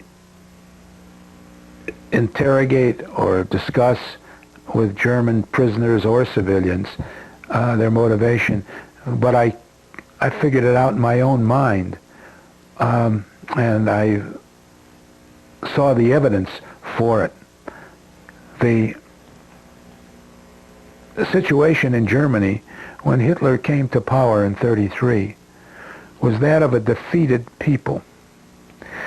They had lost the war when they thought they were a mighty power, lost the war being World War I, when they thought they were a mighty power at the beginning of the 20th century.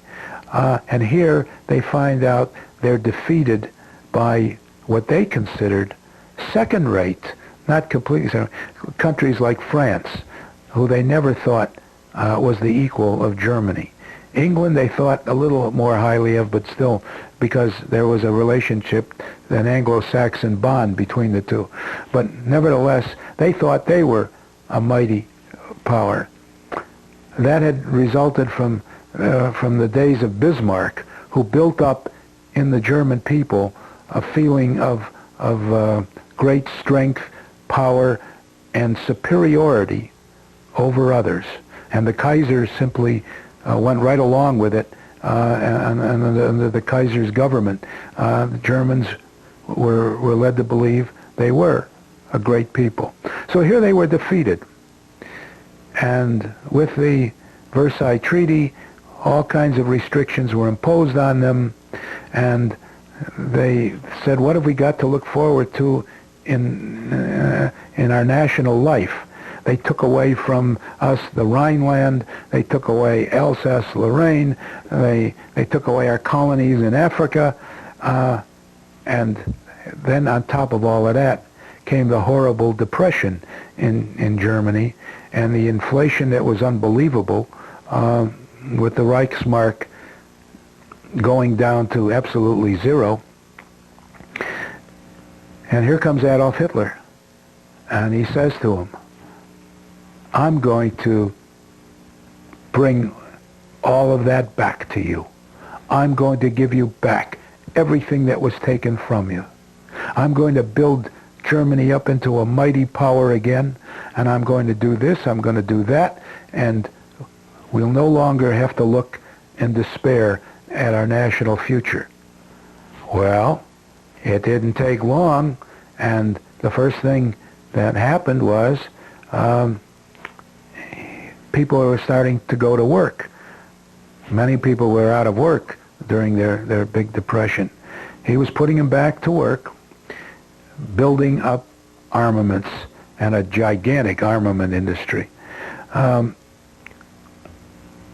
And finally came the time to use all those armaments. As he started taking back the Rhineland, he took back the Sudetenland.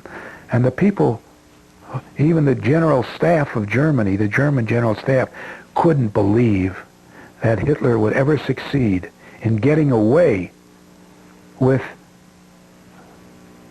capturing the Rhineland back from the French and taking the Sudetenland away from the Czechs, and then taking Czechoslovakia, for that matter, the whole country. They said, maybe this fella knows what he's doing. And the German people were just swept along. Even the rational thinking, the intellectuals, every last German in Germany, with maybe a handful of exceptions, went along, and that's why they gave him this veneration of a god. When you see these pictures that were taken at that Nuremberg, the actual movies of the Nuremberg rallies. These people would lie down right in front of a tank and die for their Führer. They felt that much about him. So they weren't thinking rationally. They weren't thinking of the consequences. But the more that Hitler did, the more he went on in his conquest. They saw themselves building up, and I can't say all of them. A lot of them believed they were a superior race. He had convinced the majority of Germans that the Aryan race was superior to all the others. And if the Aryan race was superior, and I am an Aryan, my God, I've got to follow this fellow. And so, as long as Hitler was on the march and conquering all of Europe, and then when he went on to Russia, which was his fatal mistake, of course, they really thought they were themselves gods, because he was taking over a power bigger than all of Europe when he attacked the Soviet Union. But they went along gladly, willingly, the same way I told you I felt about the attitude of the average German towards the destruction of the Jews. They did not oppose him in any way, at any time, because they had built up in themselves an anti-Semitic attitude. They went along gladly.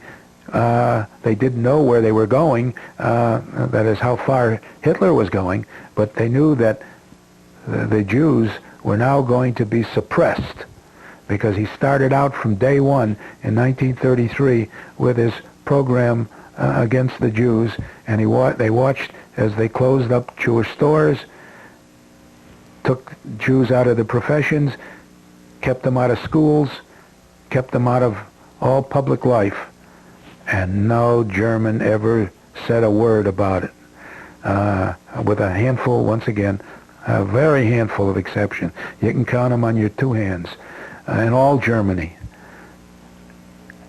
And when it came to the actual destruction, the killing of the Jews, it isn't that the German people didn't know about it.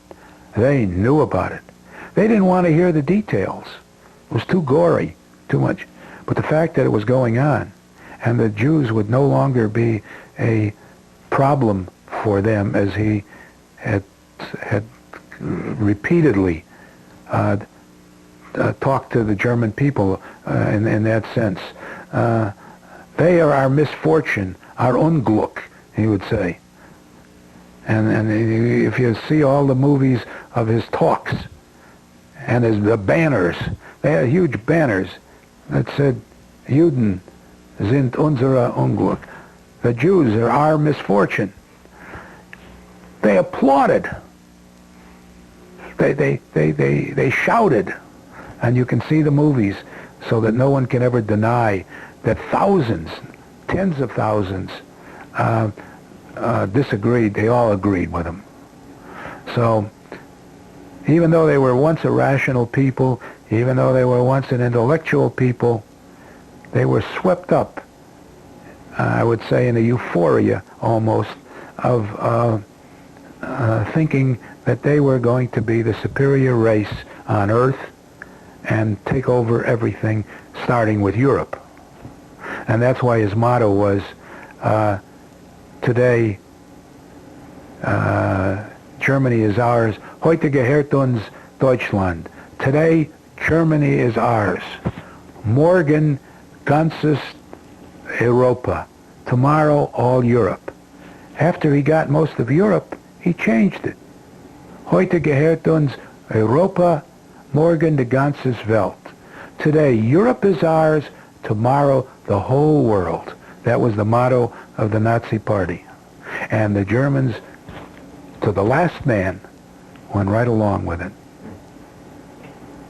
If you were to, in your opinion, and I think your opinion is valid based on not only your education of the facts, but the first-hand witnessing of this, In your opinion, what could have been done if we could go back in time and we were 1934, 35? What could have been done to avert this? Do you have any? Yes, that's simple. I'll tell you why. Because we captured, at the end of the war, in Berlin, no, not my unit, American Army, thank God, got their hands on the records of the German General Staff. Germans kept wonderful records, as everybody knows, and they didn't get around to destroying them because they thought they were going to be valuable someday. Well, they were valuable to us. And when the American military historians and authorities looked over these records, they were amazed to see the minutes of all the meetings of the German General Staff that took place in 34, 35, 36, 37, and so forth, when he was coming to power, and when he was first seizing whatever he seized, the Rhineland, Sudetenland, and so forth. The German General Staff advised Hitler, do not order the retaking of the Rhineland. It will be disastrous for us. The French, the British will sweep back into Germany. When it didn't happen, there is the minutes of the meeting saying they were all amazed. The general said, my God, nothing happened. And when he went on and on, they couldn't believe it. They said, surely they're going to stop them now. Surely they won't let us get away with the Sudetenland. But they did, because the Allied powers, the French and the British, were weary of war, especially in England. France was in bad shape. They lost a generation of young people in men in World War I, and so they were very pacifist in England. They didn't want a war, and that's why Chamberlain easily could appease Hitler and come back to Englishmen who said, oh, thank you for saving us. But anyway, to answer your question, what they could have done was say, stop. You're not going to get away with it. And all they had to do was march in ex-French regiments in there, and Hitler had given orders, if we are opposed, we will withdraw. No. And that's in the records of the German generals. If, when we go into Sudetenland, we are attacked or prevented from doing it, our forces will have a standing order to withdraw. In other words, they were always prepared to withdraw if faced with, if their move was resisted.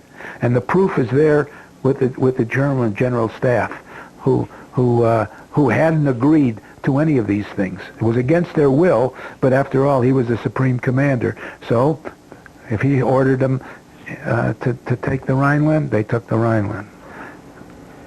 What about if I asked you the same question in relation to how the Jews were ultimately exploited? What could have been done to overt or convert the attitudes that were developed towards?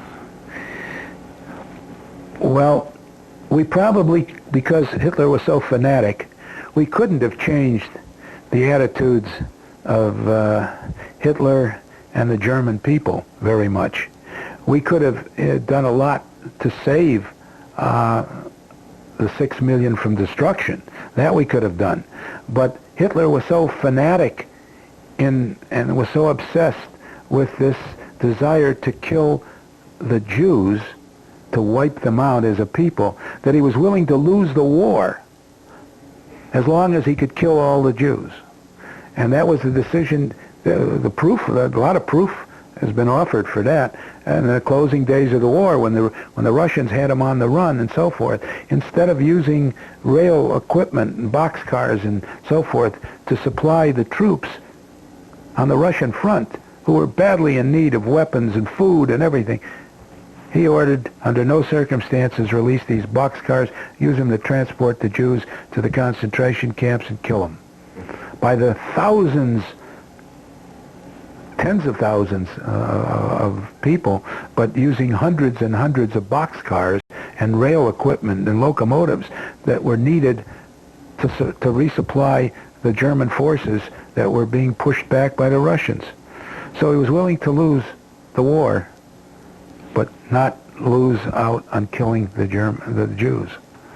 So not much could have been done to stop Hitler in his obsession to kill them. They could have done more about bombing the concentration camps. That was one thing. They could have wiped out all the rail lines.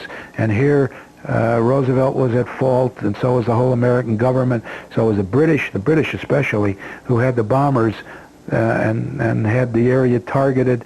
They could have knocked out all the rail lines going into Auschwitz and the other big guns, but they wouldn't do it.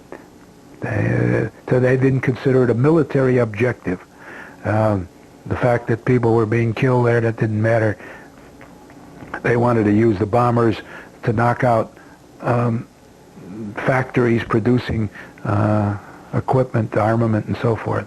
So, believe me, things could have been done that would have slowed down the destruction, and more than that, we could have done a lot more in this country to save them by bringing them out earlier, a lot earlier. I mean, when the war was halfway through, we couldn't do it anymore. But we resisted in this country, to our everlasting shame, allowing refugees to come in, granting visas and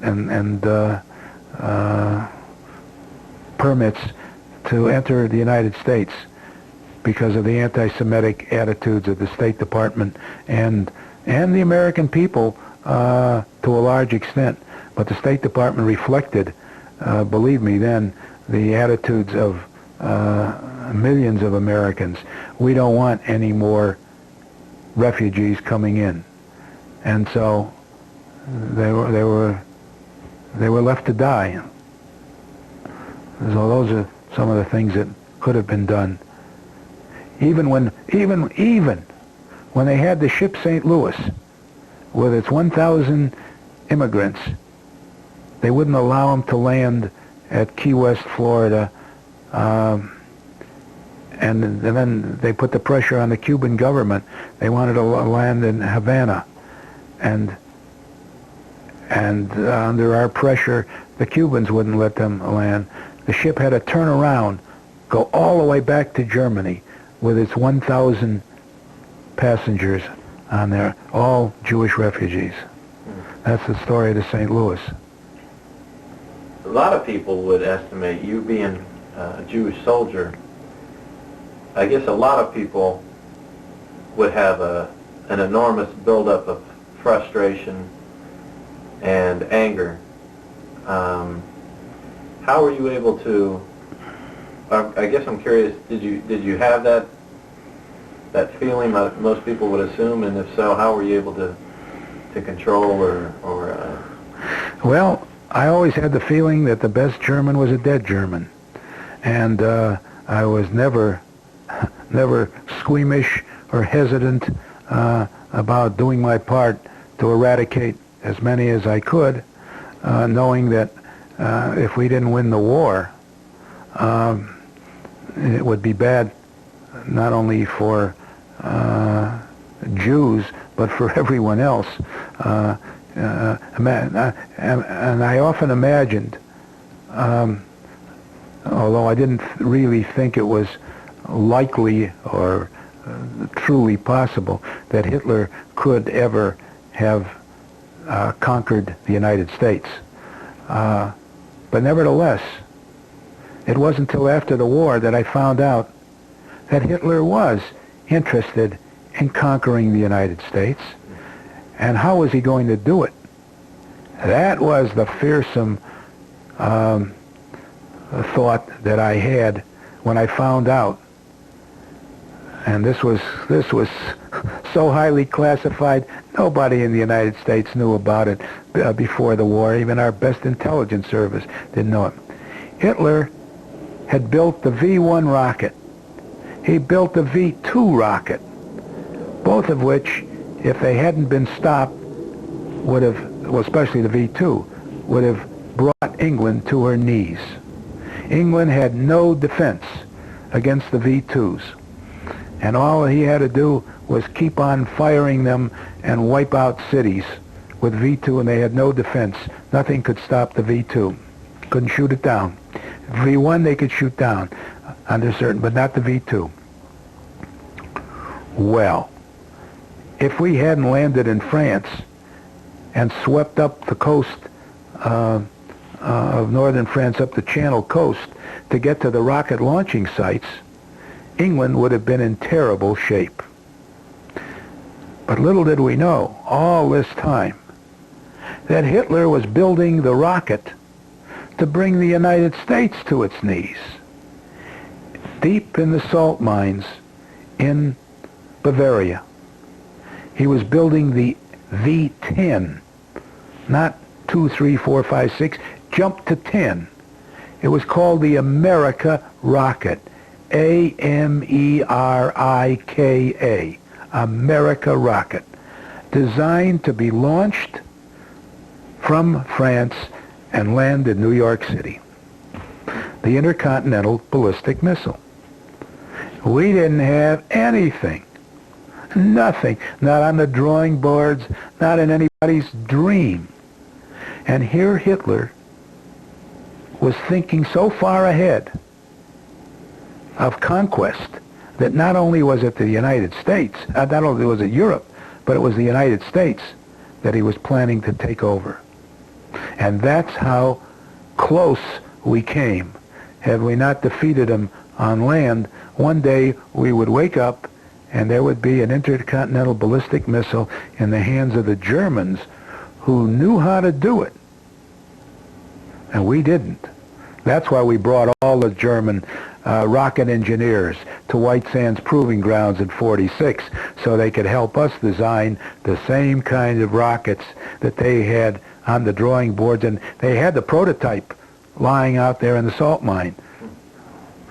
So when you think about that, then you're worried about whether Hitler could have ever taken us over. And that's why I was glad to realize later on, after I found out about it, that I did my part in trying to kill as many Germans as possible so that we could end the war and there would be no more conquest. That occurred in combat was one involving our battalion capturing a town in Alsace, not too far from the Franco-German border. And when we captured this town, it was a relatively small French town that had gone back and forth between France and Germany during the wars from 1870 to 1914, 1914 to 1940, and back. This was for a period French, then it was German, then it was French again. So you had a mixed population in the town. Some were sympathetic to the Germans, depending on when they were born or where they lived. Some were French. In any case, we captured this town one day, and we posted guards around the town. The entire battalion was spread out on one main street that ran through the town. What we did was take over houses on both sides of this main street, and we housed different platoons of the 4 infantry companies in our battalion in these houses. And we put guards at the entrances to the town. What we didn't do was put guards in any number along the street itself, because we thought we had the town pretty well protected on its perimeters all around it. Well, in the middle of the night, on the night we captured it, probably at 5 o'clock at night, just before dark. And at midnight that night, out of the blue, at the entrance of the town, coming from the same direction we had come from, an army truck, a U.S. Army truck, pulled up to where our guards had been posted. And our guards yelled out the password, and we're waiting for the countersign. And in this truck were not Americans, there were Germans in American uniforms in an American Army truck that they had captured.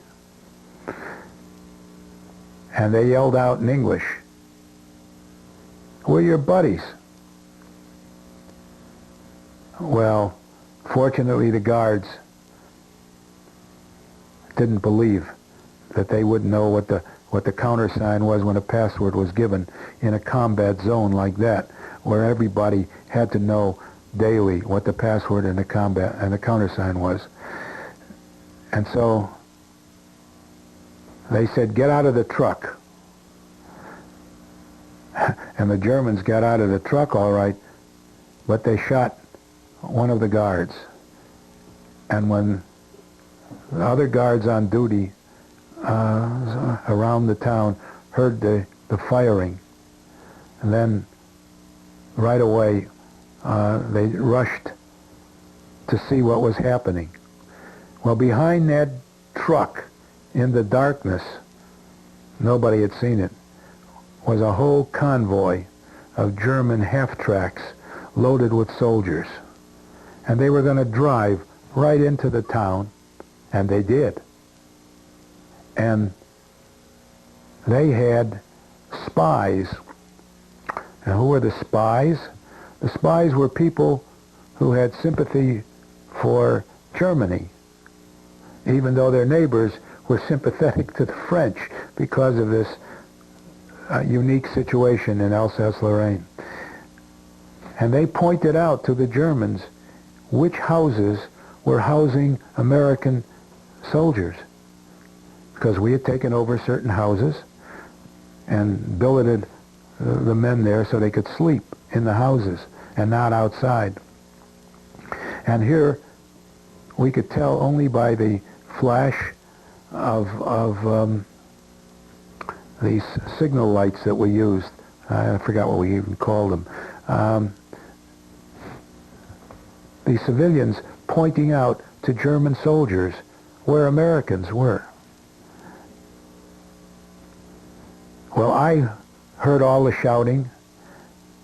I and all the members of my platoon were on the second floor of a house overlooking this main street. And there were big picture windows that opened out onto the street. And we threw these windows open. I still remember that.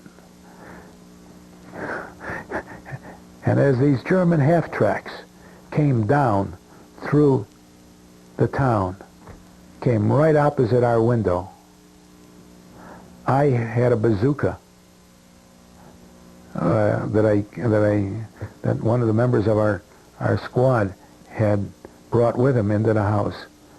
And I had him load up the shell and the bazooka. I fired a bazooka right into a half-track and blew up a half-track.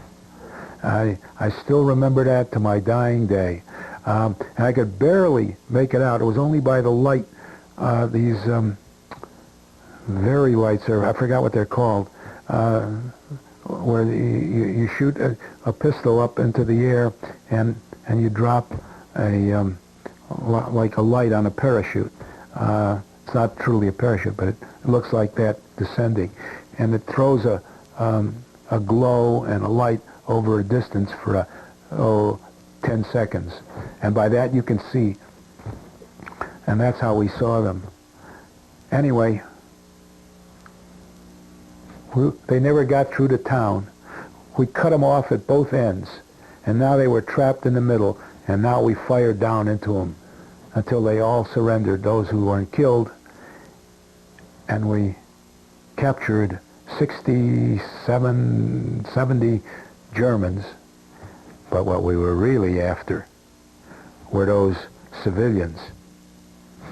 There were 3 of them that we got, and I still remember the next morning they took them to the square at the end of the town. They had a court-martial right there on the spot. And that's the only time I ever saw it, Americans do this in war. Because they slaughtered, I didn't tell you about our casualties. Those who got into the houses where the Americans were sleeping just sprayed them with their Schmeiser submachine guns and killed I don't know how many of our troops. So we had a court-martial, passed sentence, and they were shot right on the spot, all 3 of them. I'll never forget that. But they were so infuriated that civilian spies pointed out the houses to the Germans that they were going to take action. They weren't going to fool around. That is, the battalion commanders and all those in charge were going to have the trial and the execution all at one time.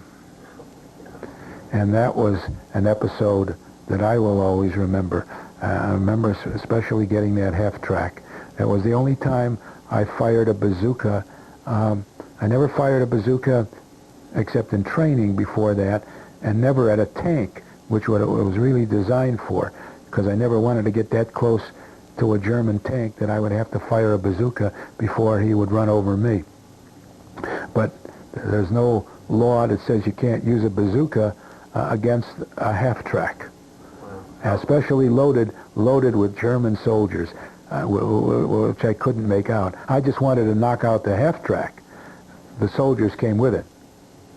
How far away would you say that the half-track was from you? Probably 20 yards. It was dark. Yeah. This is at midnight, remember, and there's not much light, no street lights around there. But I could make it out. I could make out the half-track. I couldn't believe. I thought it was an American half-track, but I couldn't believe it. I mean, I knew it wasn't. I could hear him yelling in German, and I could understand the German. Right. And then they're yelling out commands in German. Okay. Were they firing? Was that particular half-track firing at this point yet? No, they were trying to get through in order to take the whole seal off the town. So we had the town at both ends, and they wanted to get all the way to the other end and knock out so they could capture the whole town. And we had them in the middle. They never made it to the end. What did your... I don't know. The others knocked out. All the half-tracks were knocked out. I don't remember all the equipment they had, except that they had a truck leading an American truck, followed by German half-tracks. But you couldn't see this in the pitch dark of night, other than the guard saw an American truck come up to him with the big star, the white star on the side, which was the symbol of the American Army, on a green truck. And he was sure it was an American truck. They interrogated them afterward to find out what had really happened, what started it all. And he told them, gee, I was sure it was an American truck. The guys had American uniforms on, but they didn't know the countersign. Right. What I might have missed it. What signal did those guards give when they found out that they were Germans? Well, they yelled, halt, first of all, and the truck's got to come to a halt. All right, the truck knew that. He wasn't going to try to drive through, because then they would certainly shoot at him. So they thought they were going to bluff their way into town. If they bluffed their way into town with the half-tracks behind them, it would have been terrible. But it was the shooting that's not. So he yells, halt, and the first thing, just as we did all the time, in all the time we were in combat in France, Germany, and Austria, when you were on the front line and somebody approached you, somebody or something, you were always ordered to do the following. Yell out, halt. The next words were, yell out the password. And if you didn't get the countersign, coming right back, start shooting. And I don't know how many times we did that. A lot of times we heard noises, and it turns out it was not a German, but we didn't know that. We would be yelling halt, yell out the password, no countersign, start machine guns, mortars, whatever it was. And so the guard did what he was supposed to do. But sometimes they try to bluff their way through, because he said, I forgot the password. Now what do? Do you shoot a person when he says, well, if you can see him and he comes out with his hands up, you might not want to do it. But in wartime, you don't take a chance. And once we found out that Germans were using captured American uniforms and putting them on German soldiers, and the warning went down all along the front lines, then you couldn't trust American soldiers. How could you be sure he's really an American soldier if you don't know him, if you don't recognize him? And the only way you can do it is you yell out the password, he better have a countersign. So it was a way to identify who's in front of you. I think that's probably the only worthwhile other episode to talk about in combat. The one time when I was hit by friendly fire, was that one that I had talked about before? Let me tell you about that. We've heard about Americans being hit by friendly fire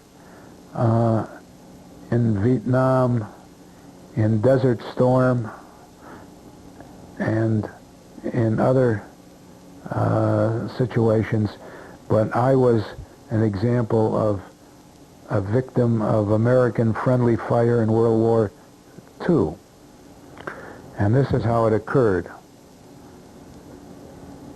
As a mortar squad leader, I and the other two squad leaders in my company took turns on one occasion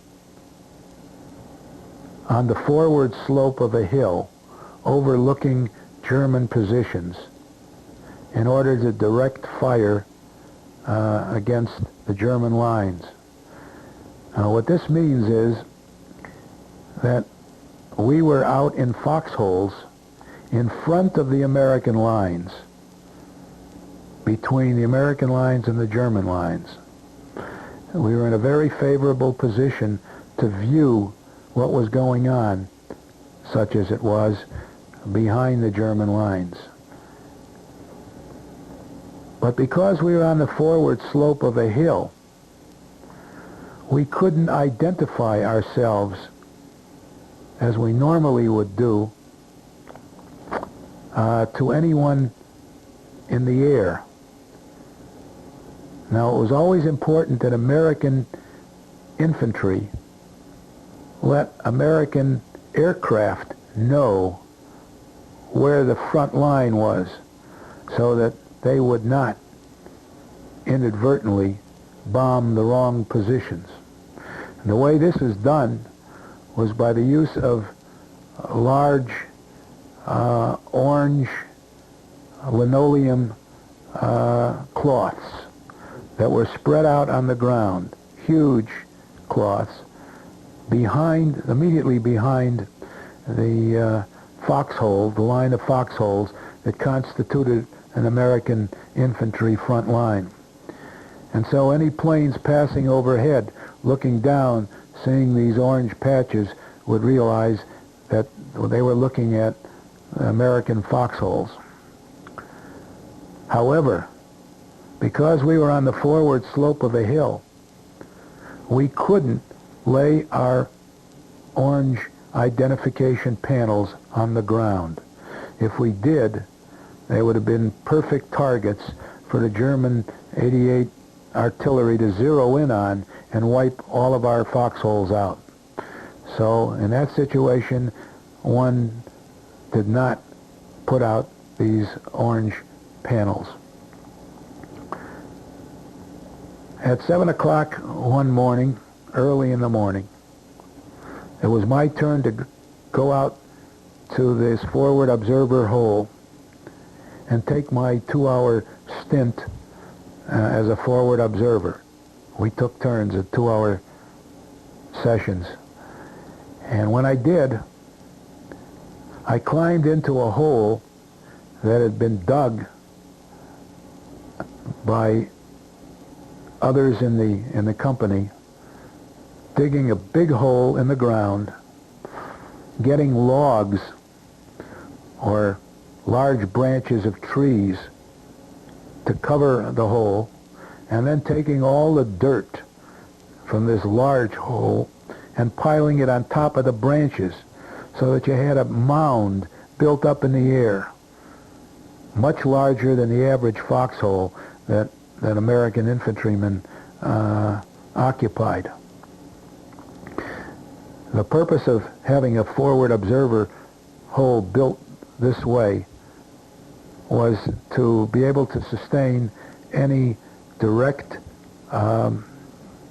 firing of an 88 millimeter artillery shell. It could take a direct hit from an 88 millimeter artillery shell without killing the occupant of the hole under most conditions. So it was built to withstand, even though it stood out and would make a nice target. It wasn't worth for the Germans to waste their time firing shells at it.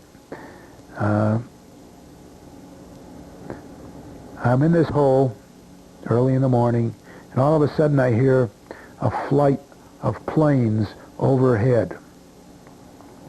And I knew what they were.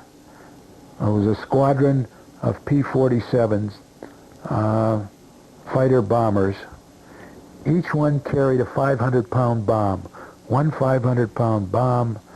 They had machine guns in addition to that. But their job was to fly over into Germany, since we were very close to the frontier, and look for worthwhile targets. Worthwhile targets turned out to be convoys, tanks, rail lines with all kinds of rail shipments, try to knock them out. And they typically went out every morning early.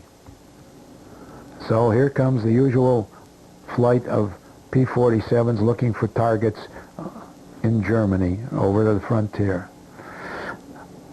About 5 minutes after this squadron of P-47s flies over my head, I hear one lone plane all by itself. Now I can't look out. I can't look up and out. I can only look directly forward to observe the line. So I couldn't see the P-47 until he passed into visual range. Well, he went over my head, and the next thing I hear him go into a dive. I hear him make a turn. Couldn't see him do it, but I hear him come down in a dive over the German lines, and he pulls out of the dive, and he's over the German lines, and I only saw him for a brief second, And I said, my God, he must see something that's worth his not keeping up with his squadron. Typically, planes aborted on takeoff, and they had a mechanical problem or something that was taken care of, and they were ordered back a few minutes after the squadron left if they were in such a situation. And they were told to catch up with the squadron if they could. And I thought that was the case with this guy until he went into this dive. And I said, well, from up in the air, he can see something that I can't see. Maybe he sees tanks. I don't know what he can see looking down into the hill in the valley there. It was partly wooded. So I said, he must see something worthy of his 500-pound bomb. He pulled out of his dive and came up again. And the next thing I heard was the whistle, the long whistle, as he went into his dive. And that was the last I heard till I woke up in the hospital. He came down right on me. And he was trying to knock out my foxhole because he thought it was a German command post. He had the lines reversed, and the Germans typically built a command post, their headquarters, with a big foxhole behind the German lines, some distance, and here I was some distance in front of the American lines. So he was going to waste a 500-pound bomb knocking out a German command post. That's what he said later on. I wasn't around to hear it, but they had him on the air-ground phone. That's how we knew. He dropped the bomb, but he was a poor target, a poor shot, and he missed the target. The bomb came down, however, right next to my foxhole, and it dug a crater big enough to put a tank in, according to my buddies.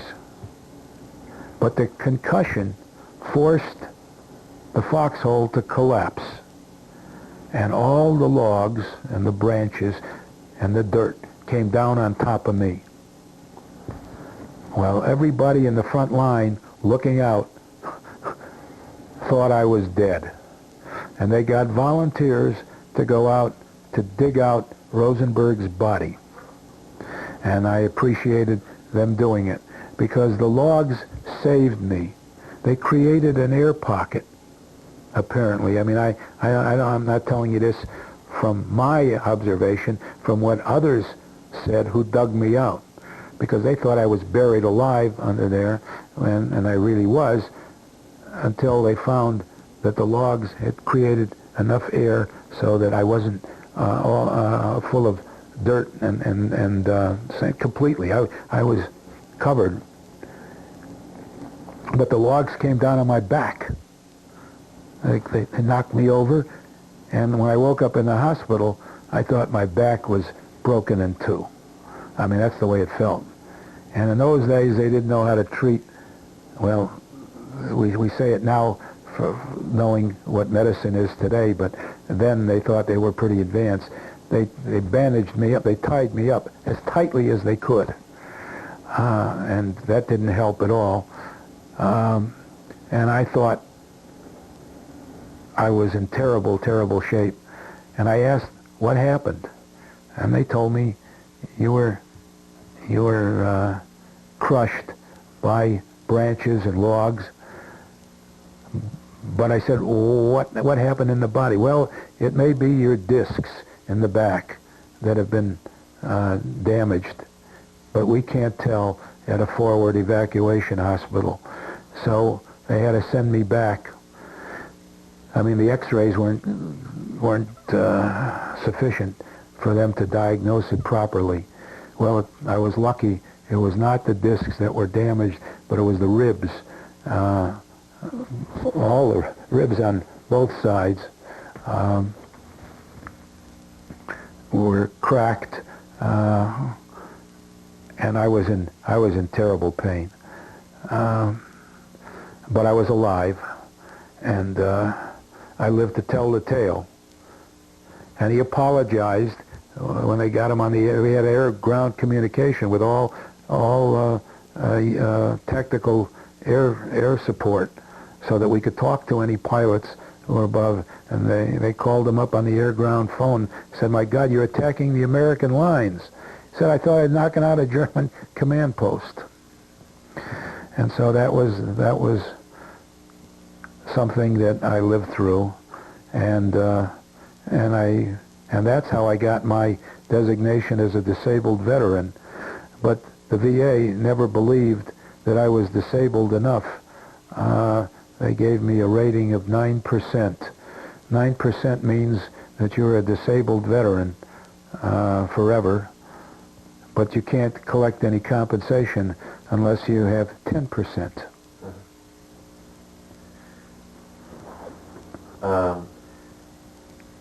If you could, if you had any pick of a job that you could have been during that time, if you could have been doing a different job or had different duty, is there a particular job you would have liked to have? Absolutely. The job that I would have liked to have had was to have been an officer in the Chemical Warfare Service. And this is one that I thought I was qualified for, and for which I had taken the exam for and had passed it. And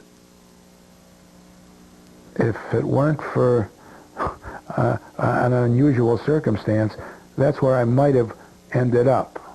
I don't think I talked about that before, or did I? Because I did understand, I mean, after a while, the full operation of the mortar section, the machine gun section, because I was involved in it all. So with that background, I thought I could easily command such a group. I would have preferred that than being operating the gun or the machine gun or the mortar. Yeah. On the other side of that, is there a particular job or position that you envied the guy the least, or would you have wanted to not been in the most?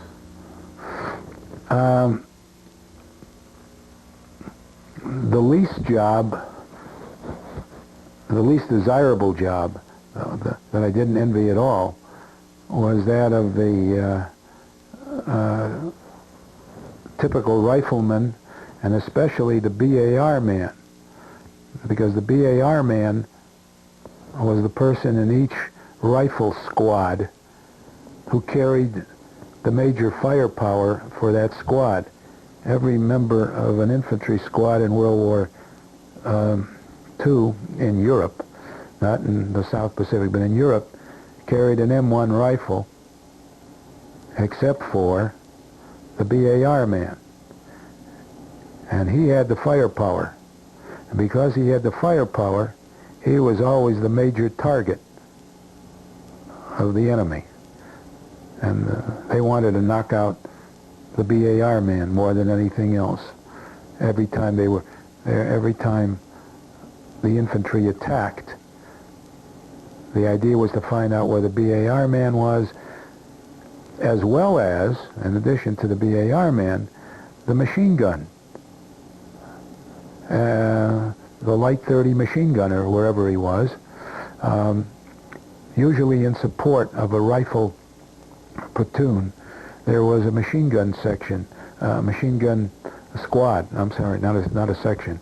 The section had 3 machine guns, but the machine gun squad, and he represented firepower. If you knock out the major firepower, then all you're left with is individual riflemen. And so I never envied them, and that's why I was glad not to be a machine gunner, but to be a mortar gunner, because I had a little better chance of survival. I thought, when I was thinking of survival, will I get through this war? Of all the positions to be in, if I have to be in the infantry, I would prefer the role I had as a mortar squad leader over anything else. many people who are in combat, there's a very common saying that I've heard, and I've heard in other circumstances, that it's really almost impossible to describe to a person what it is really like being in combat to someone who has not been in combat. What would be your best attempt to try to relate that experience to someone who has never been in that situation of being in combat? Well, the problem in combat, of existing in combat and continuing combat, is one of overcoming what is absolutely normal, the fear of dying, okay? I saw, and many others saw, individuals who couldn't overcome this fear. And the fear was so great that in the end they broke down. They would not continue.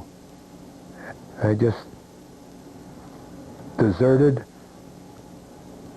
lay down on the ground, refused to orders to move, and so forth. So the one thing that I would tell people was that combat represents going into situations that you know, to say the least, are life-threatening. Life-threatening at all times. Not this minute, not next minute. You don't know from minute to minute whether you're going to live or die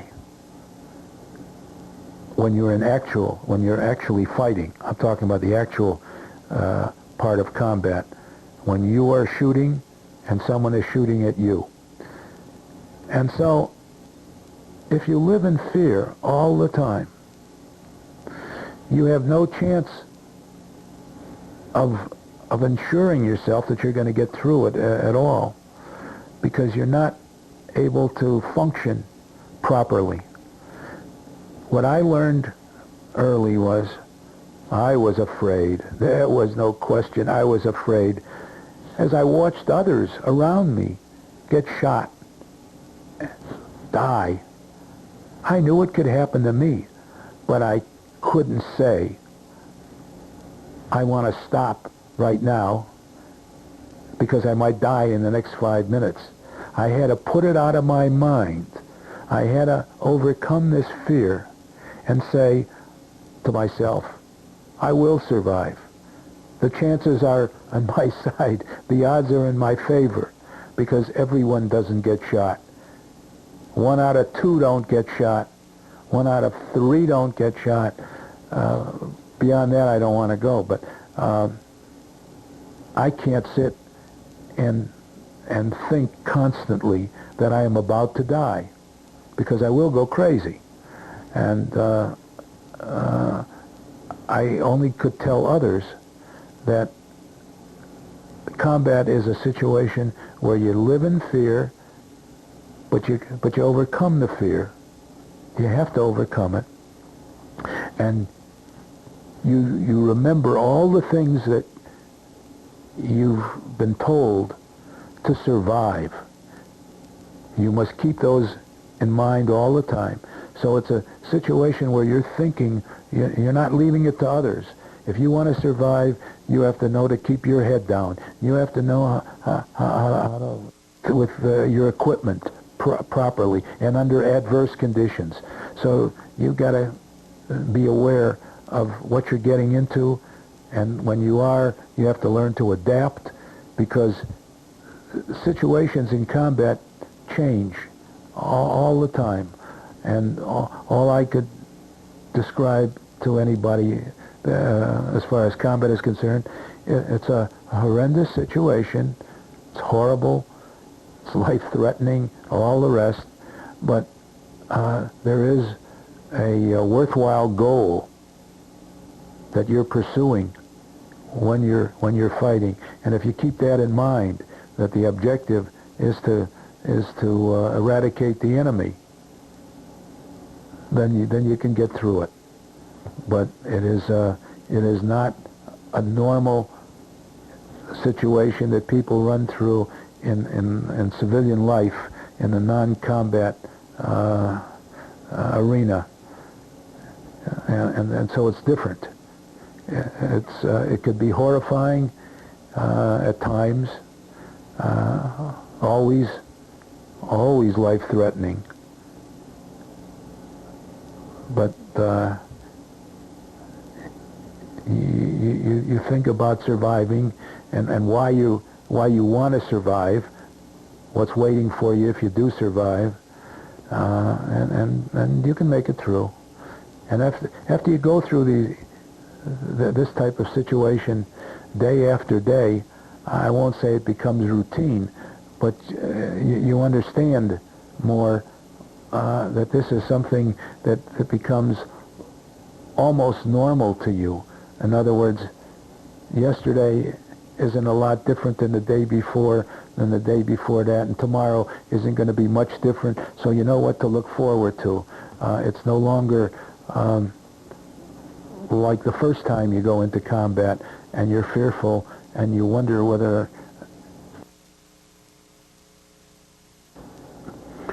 Well, in my case, I was waiting for my fiancée so that we could get married. I knew my wife from high school. We attended high school at the same time, although I was 2 years ahead of her, and she was in a class with my sister, so we knew her very well, and we were engaged to be married just before I left for overseas. So what I was waiting for was to come home from overseas and get married, finish school, and go on to a career. And we came home on the Queen Elizabeth between VE Day and VJ Day. On our way, our division I'm talking about, on our way to make the D-Day landing on the main island of Japan.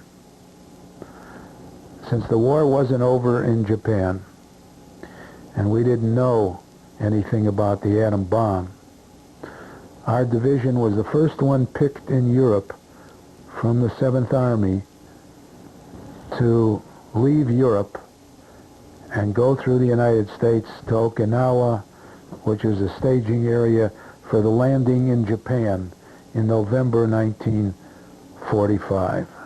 Well, that was about the worst news I ever got in the way of an information bulletin in the Army. To think that we had fought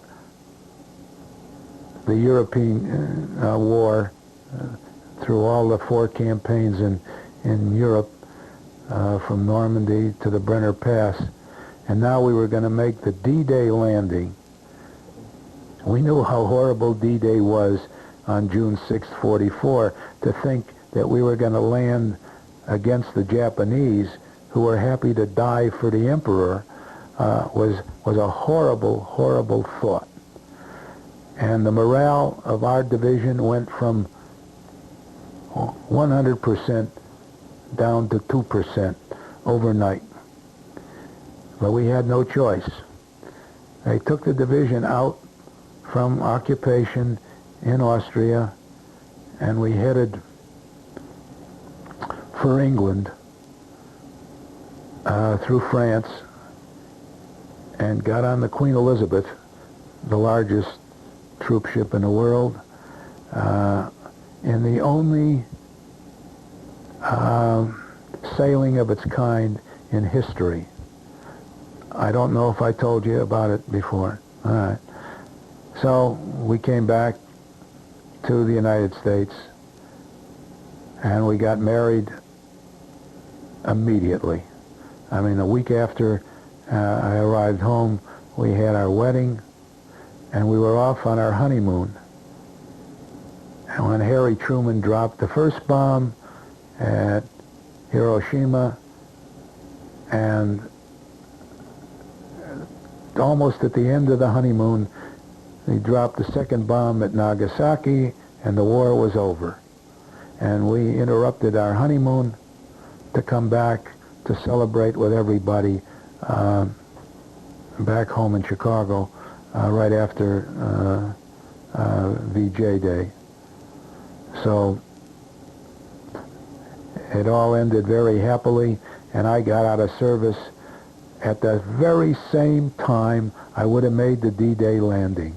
I got out on November 11th, 45, and we were going to make the landing between the 10th and the 15th. Where was your honeymoon? Our honeymoon, which we knew couldn't be very long and couldn't be far away because I had to report back in order to sail for the Pacific, was in Wisconsin Dells. What was your greatest wedding gift? My greatest wedding gift? I was trying to plant the answer. I was just going to... Well, the greatest wedding gift was a surrender to Japanese. Oh, of course, it was a great... Listen, I was happy, but I didn't understand then what the atom bomb was like. I was happy to hear that he was able to obliterate because nobody understood the atom bomb when it was first announced. They announced that a new weapon has been developed by the United States that was dropped from an airplane, and 70,000 civilians were killed. And I thought that, my God, what kind of weapon could that be? But how long can they last? And then we dropped the second one. I was sure that it couldn't go on. I was just hoping it would be over before we had to make the landing, and it was. I didn't think it would happen that fast, I must admit. That no, I thought it would linger on weeks or maybe months more, but it was fast. So yes, that was the great. That was by far the most fortunate thing that ever happened to me in the Army. That I was in the United States at the time that they dropped the atom bomb and the Japanese surrendered, and there I was, available for discharge. Because I could have been sitting in Europe in the occupation for another year or two. Yeah. What, looking back on your experiences, if you were to sum up how you were changed as a person between the boat ride over and the boat ride back, what would be a way to summarize? I suppose I was changed by my experiences in combat in Europe by being made into a more hardened individual, hardened towards life. I think I was a pretty easygoing person up until the time I went into service. I was not as assertive, maybe, as I became as a result of my military experiences, where one had to do certain things to survive. So I came away from all of that.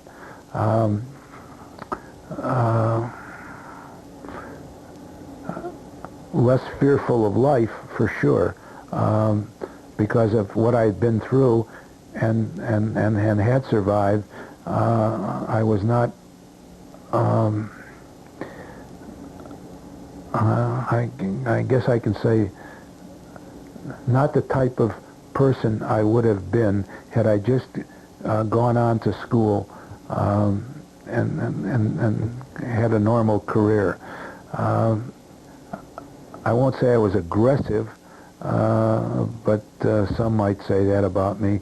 I would just say that I was more determined than ever to succeed. I also learned the value of living from day to day, because I realized during my experience there that life could be over at any time in a minute, and therefore to take advantage of everything and every opportunity that I got.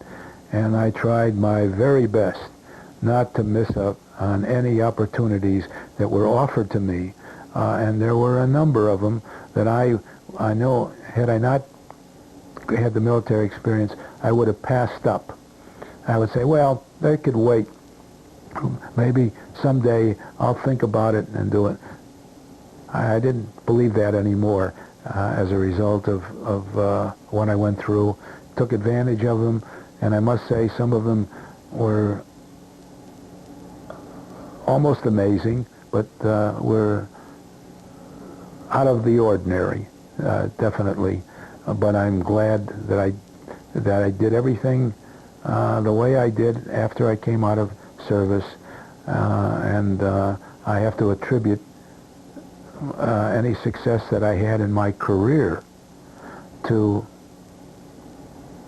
what the Army had done for me, because I felt it had done some positive things. I don't mean that combat so much did, but I was more structured, certainly more organized, and I still do things today that are the result of my Army experience. I'm always a believer in, I had a motto, and this motto, uniformity is the essence of the Army. What the Army wanted you to do, wanted everybody to do the same thing. They wanted uniform thinking. Well, I know why they wanted uniform thinking, so that if a command is given, there would be no question. Everybody would follow the same order. I didn't. I followed that philosophy, but in a different way. I believed in doing things repetitively if they were worthwhile and good and beneficial. I believed in doing it over and over and over again, and I never regretted having that type of philosophy. I got that out of the Army because I didn't live that type of life beforehand. What was the most difficult, on the flip side, what was the most difficult part to get over, to overcome?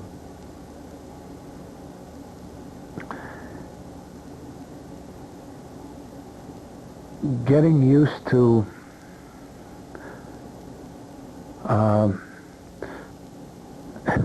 although it didn't take me forever to do it, but getting used to some of the comforts of home. I didn't appreciate how well I lived, not that we were wealthy or anything like that, before I went into service. I certainly appreciated after I came out of service, after all the things that I went through, all the privation. One of the things was the fact that I went hungry a lot of times in combat. They couldn't get food to us. All we could eat was what we carried in our pockets or in on our backs in the way of K-rations. And after a while, the only thing you ever ate and you used in K-rations was a toilet paper, and the rest of it you couldn't even stomach because you ate the same thing over and over. And so I went hungry many, many times, and I vowed that if I ever get out of this alive, I'll never go hungry again. Well, it took me a while to get used to it, but I got used to adapting again, because I never worried about food, never thought about food. That was never a concern before. But that was one of the examples of getting used to again. It didn't take long, and I did. And the other comforts of home, I had to adapt, but I did. And so there wasn't anything that really presented a problem, because I got back quickly into the swing of things. I became a student quickly after getting out of service, and went through my undergraduate, I finished up my undergraduate work, went on immediately to graduate school, I went all the way through to get my doctor's degree. So I didn't waste time, and I took advantage of the opportunities. When they offered me the opportunity to go to school on a GI Bill, I actually received more in GI Bill benefits than almost anyone I know, because of some unique situations that developed that most people never even heard about, and I heard about only through accident. You're only supposed to get 48 months of training maximum for anybody that served in the military in World War II. And I got 52 months. And so people always ask me, how could that ever happen, when they made it very, very clear that 4 years of training, they don't care what the training was. I got my bachelor's degree, my master's degree, my doctor's degree in those 52 months. And the way I did it was when I found out in my very last year, when probably in my 46th month, somewhere around that time, that there was a loophole in the law. And I forgot who told me, and they kept it quiet. One of the loopholes was that if you were close to the end of your training and you needed to get a degree, and you were just months away from it, not too many months,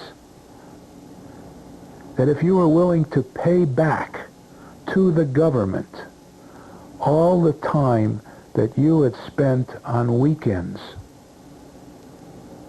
when you weren't studying, theoretically, you're paid to study Monday through Friday, but they gave you a monthly stipend under the GI Bill. We got $90 a month if you were single. You got $105 if you were married, and $120 if you had a child. I think that was it. And I had a child. If you were willing to pay back, out of that $120, which covered 30 days in a month, all the Saturdays and Sundays, you could add them on to your total time and get all the other benefits, the tuition and so forth, for extra months. I needed 4 more months to get that degree. I paid back all my Saturdays and Sundays over 4 years, and I got my degree. And I always said that I felt that this is government payment for all the Germans that I killed. That was my contribution. The government was rewarding me for it, and I felt I deserved it. I was not getting, like some did, benefits for not real participation. Yeah. What is there any one particular image that is the strongest in your mind from your experiences in Europe that stands out amongst the others? One image or picture in your head that you wish? Well, I told you what the worst one was. Yeah. The best...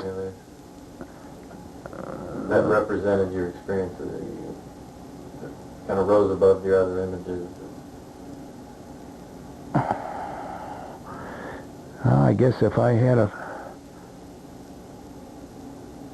to pick one, it was that image of realizing how close I came to death with that bullet in my back. When I saw that bullet hole through my vest, and I saw the bullet up against that mortar shell, I said, somebody's been watching over me. And I always remember that as what a close call that could have been, or would have been, had that bullet not been stopped. I wouldn't be here today, probably.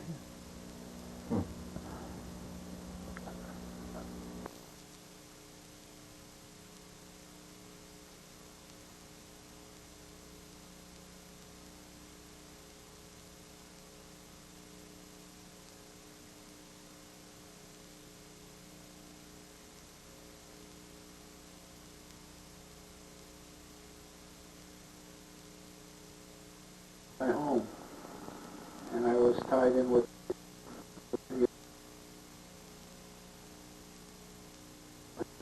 Yeah.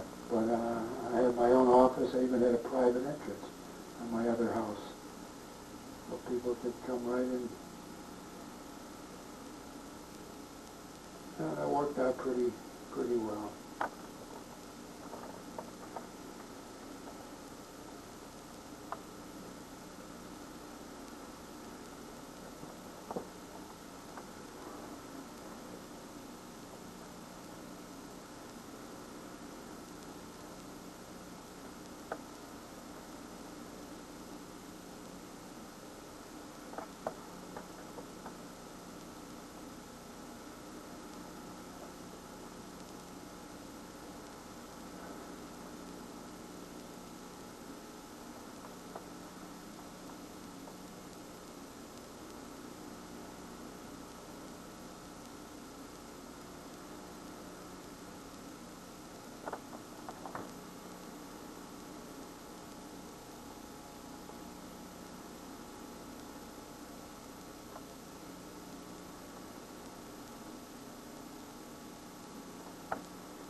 I used to have to do this for a living.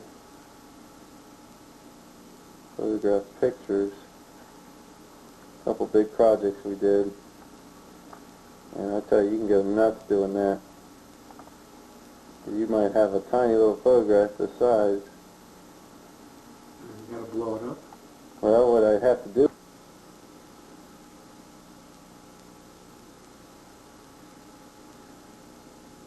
Notice the strong shadow.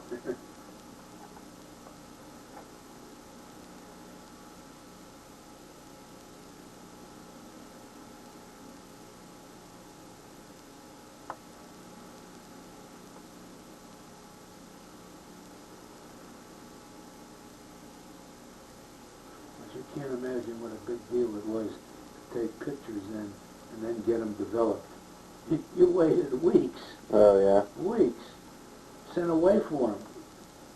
There's no 1 hour, no 1 day, no 1 week. I think some of these pictures I know were 2-week ones, and they were local, but they sent off to a lab somewhere.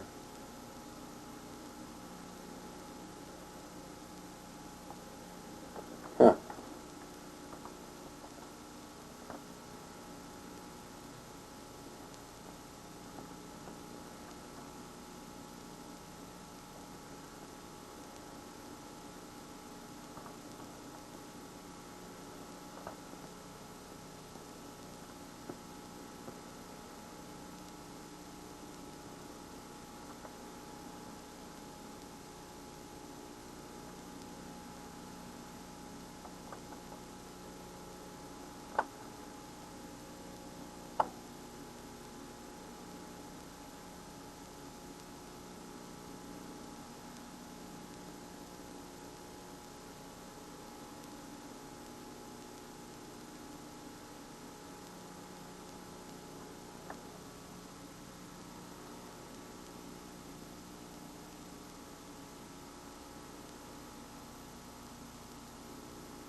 was too busy wondering what was going to happen to him.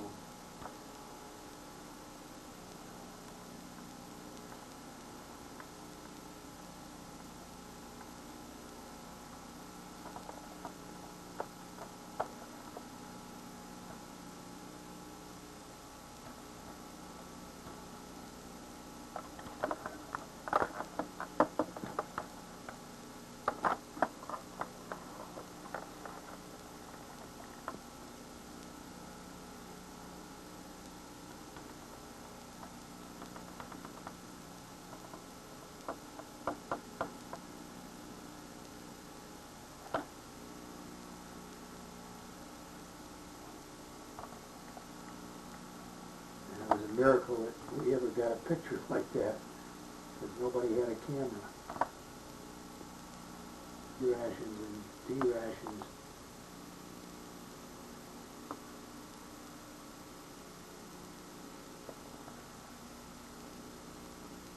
But it's rather dark. After she mailed them. No, I got them while I was over there. But they didn't come promptly. Mail was very, especially if you're in a combat unit, it was delayed drastically.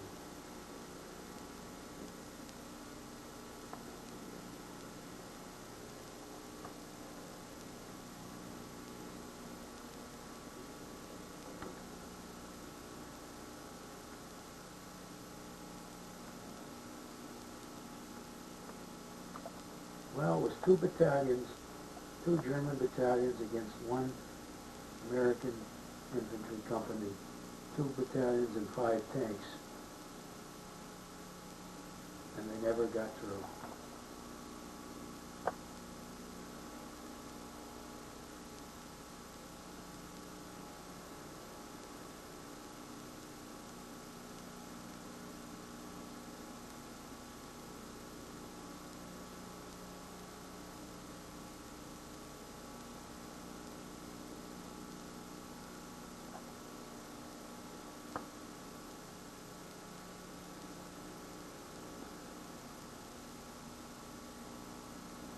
It came across and produced all this white. That's a shame. Yeah. But listen, we had such a crude camera. If you'd have seen the camera that was used to take these, you wouldn't believe it today.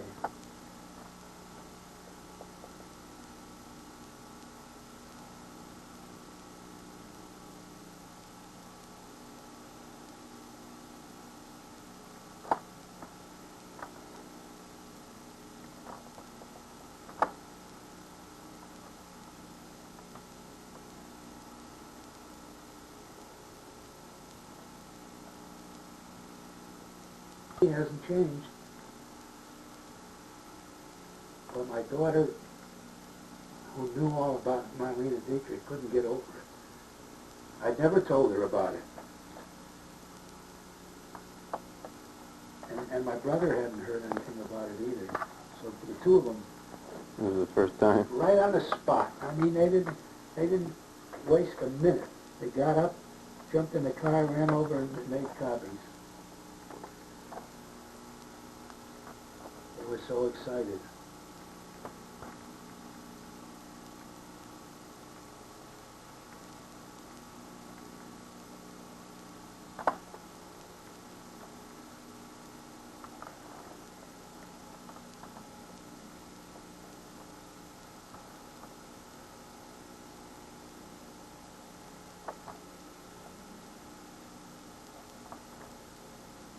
We were already fighting in Germany when I won.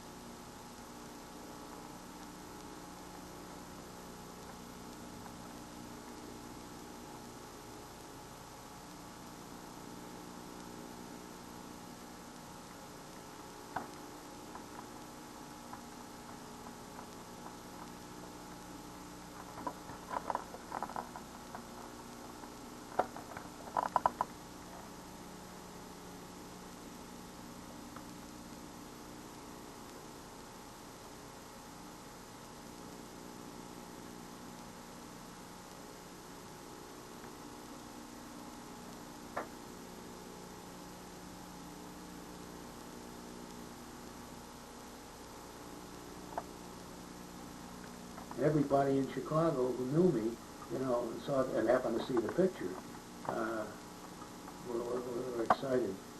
My aunt cut out the picture. My sister cut out the picture.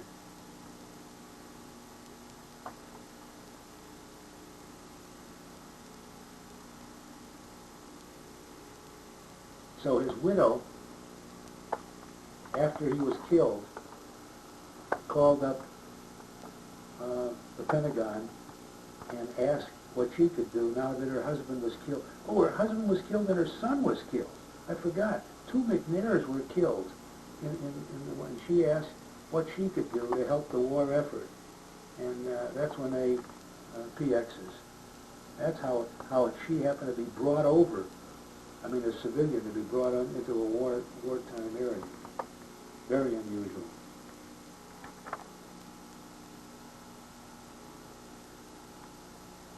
That's his impression and as a caricature of what I looked like. A lot more hair than.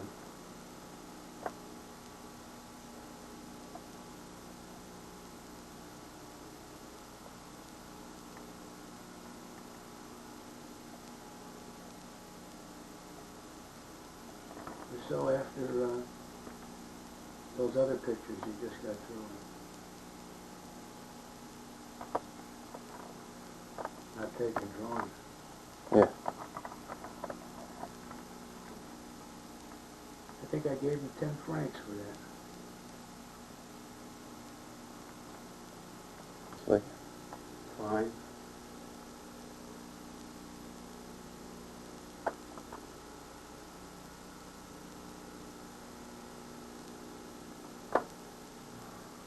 I didn't label each one of them, but obviously I know what they are.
The bridges that were blasted.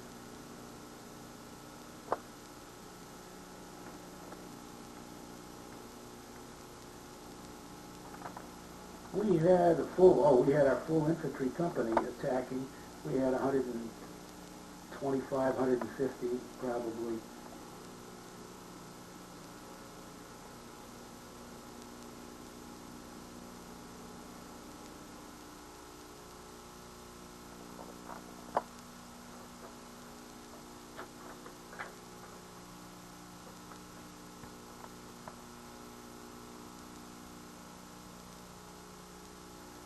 There's castles all along the Danube.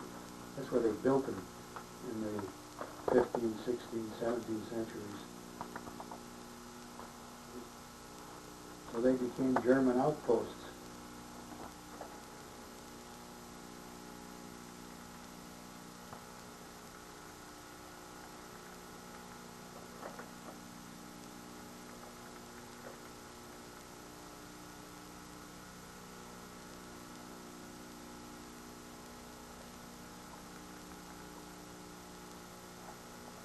yeah. You'll have to save those couple of these that you told me.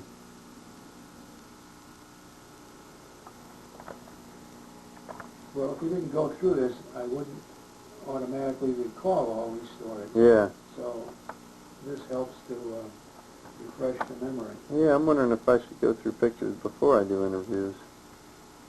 It probably would help. Hmm. If you got somebody who's got pictures,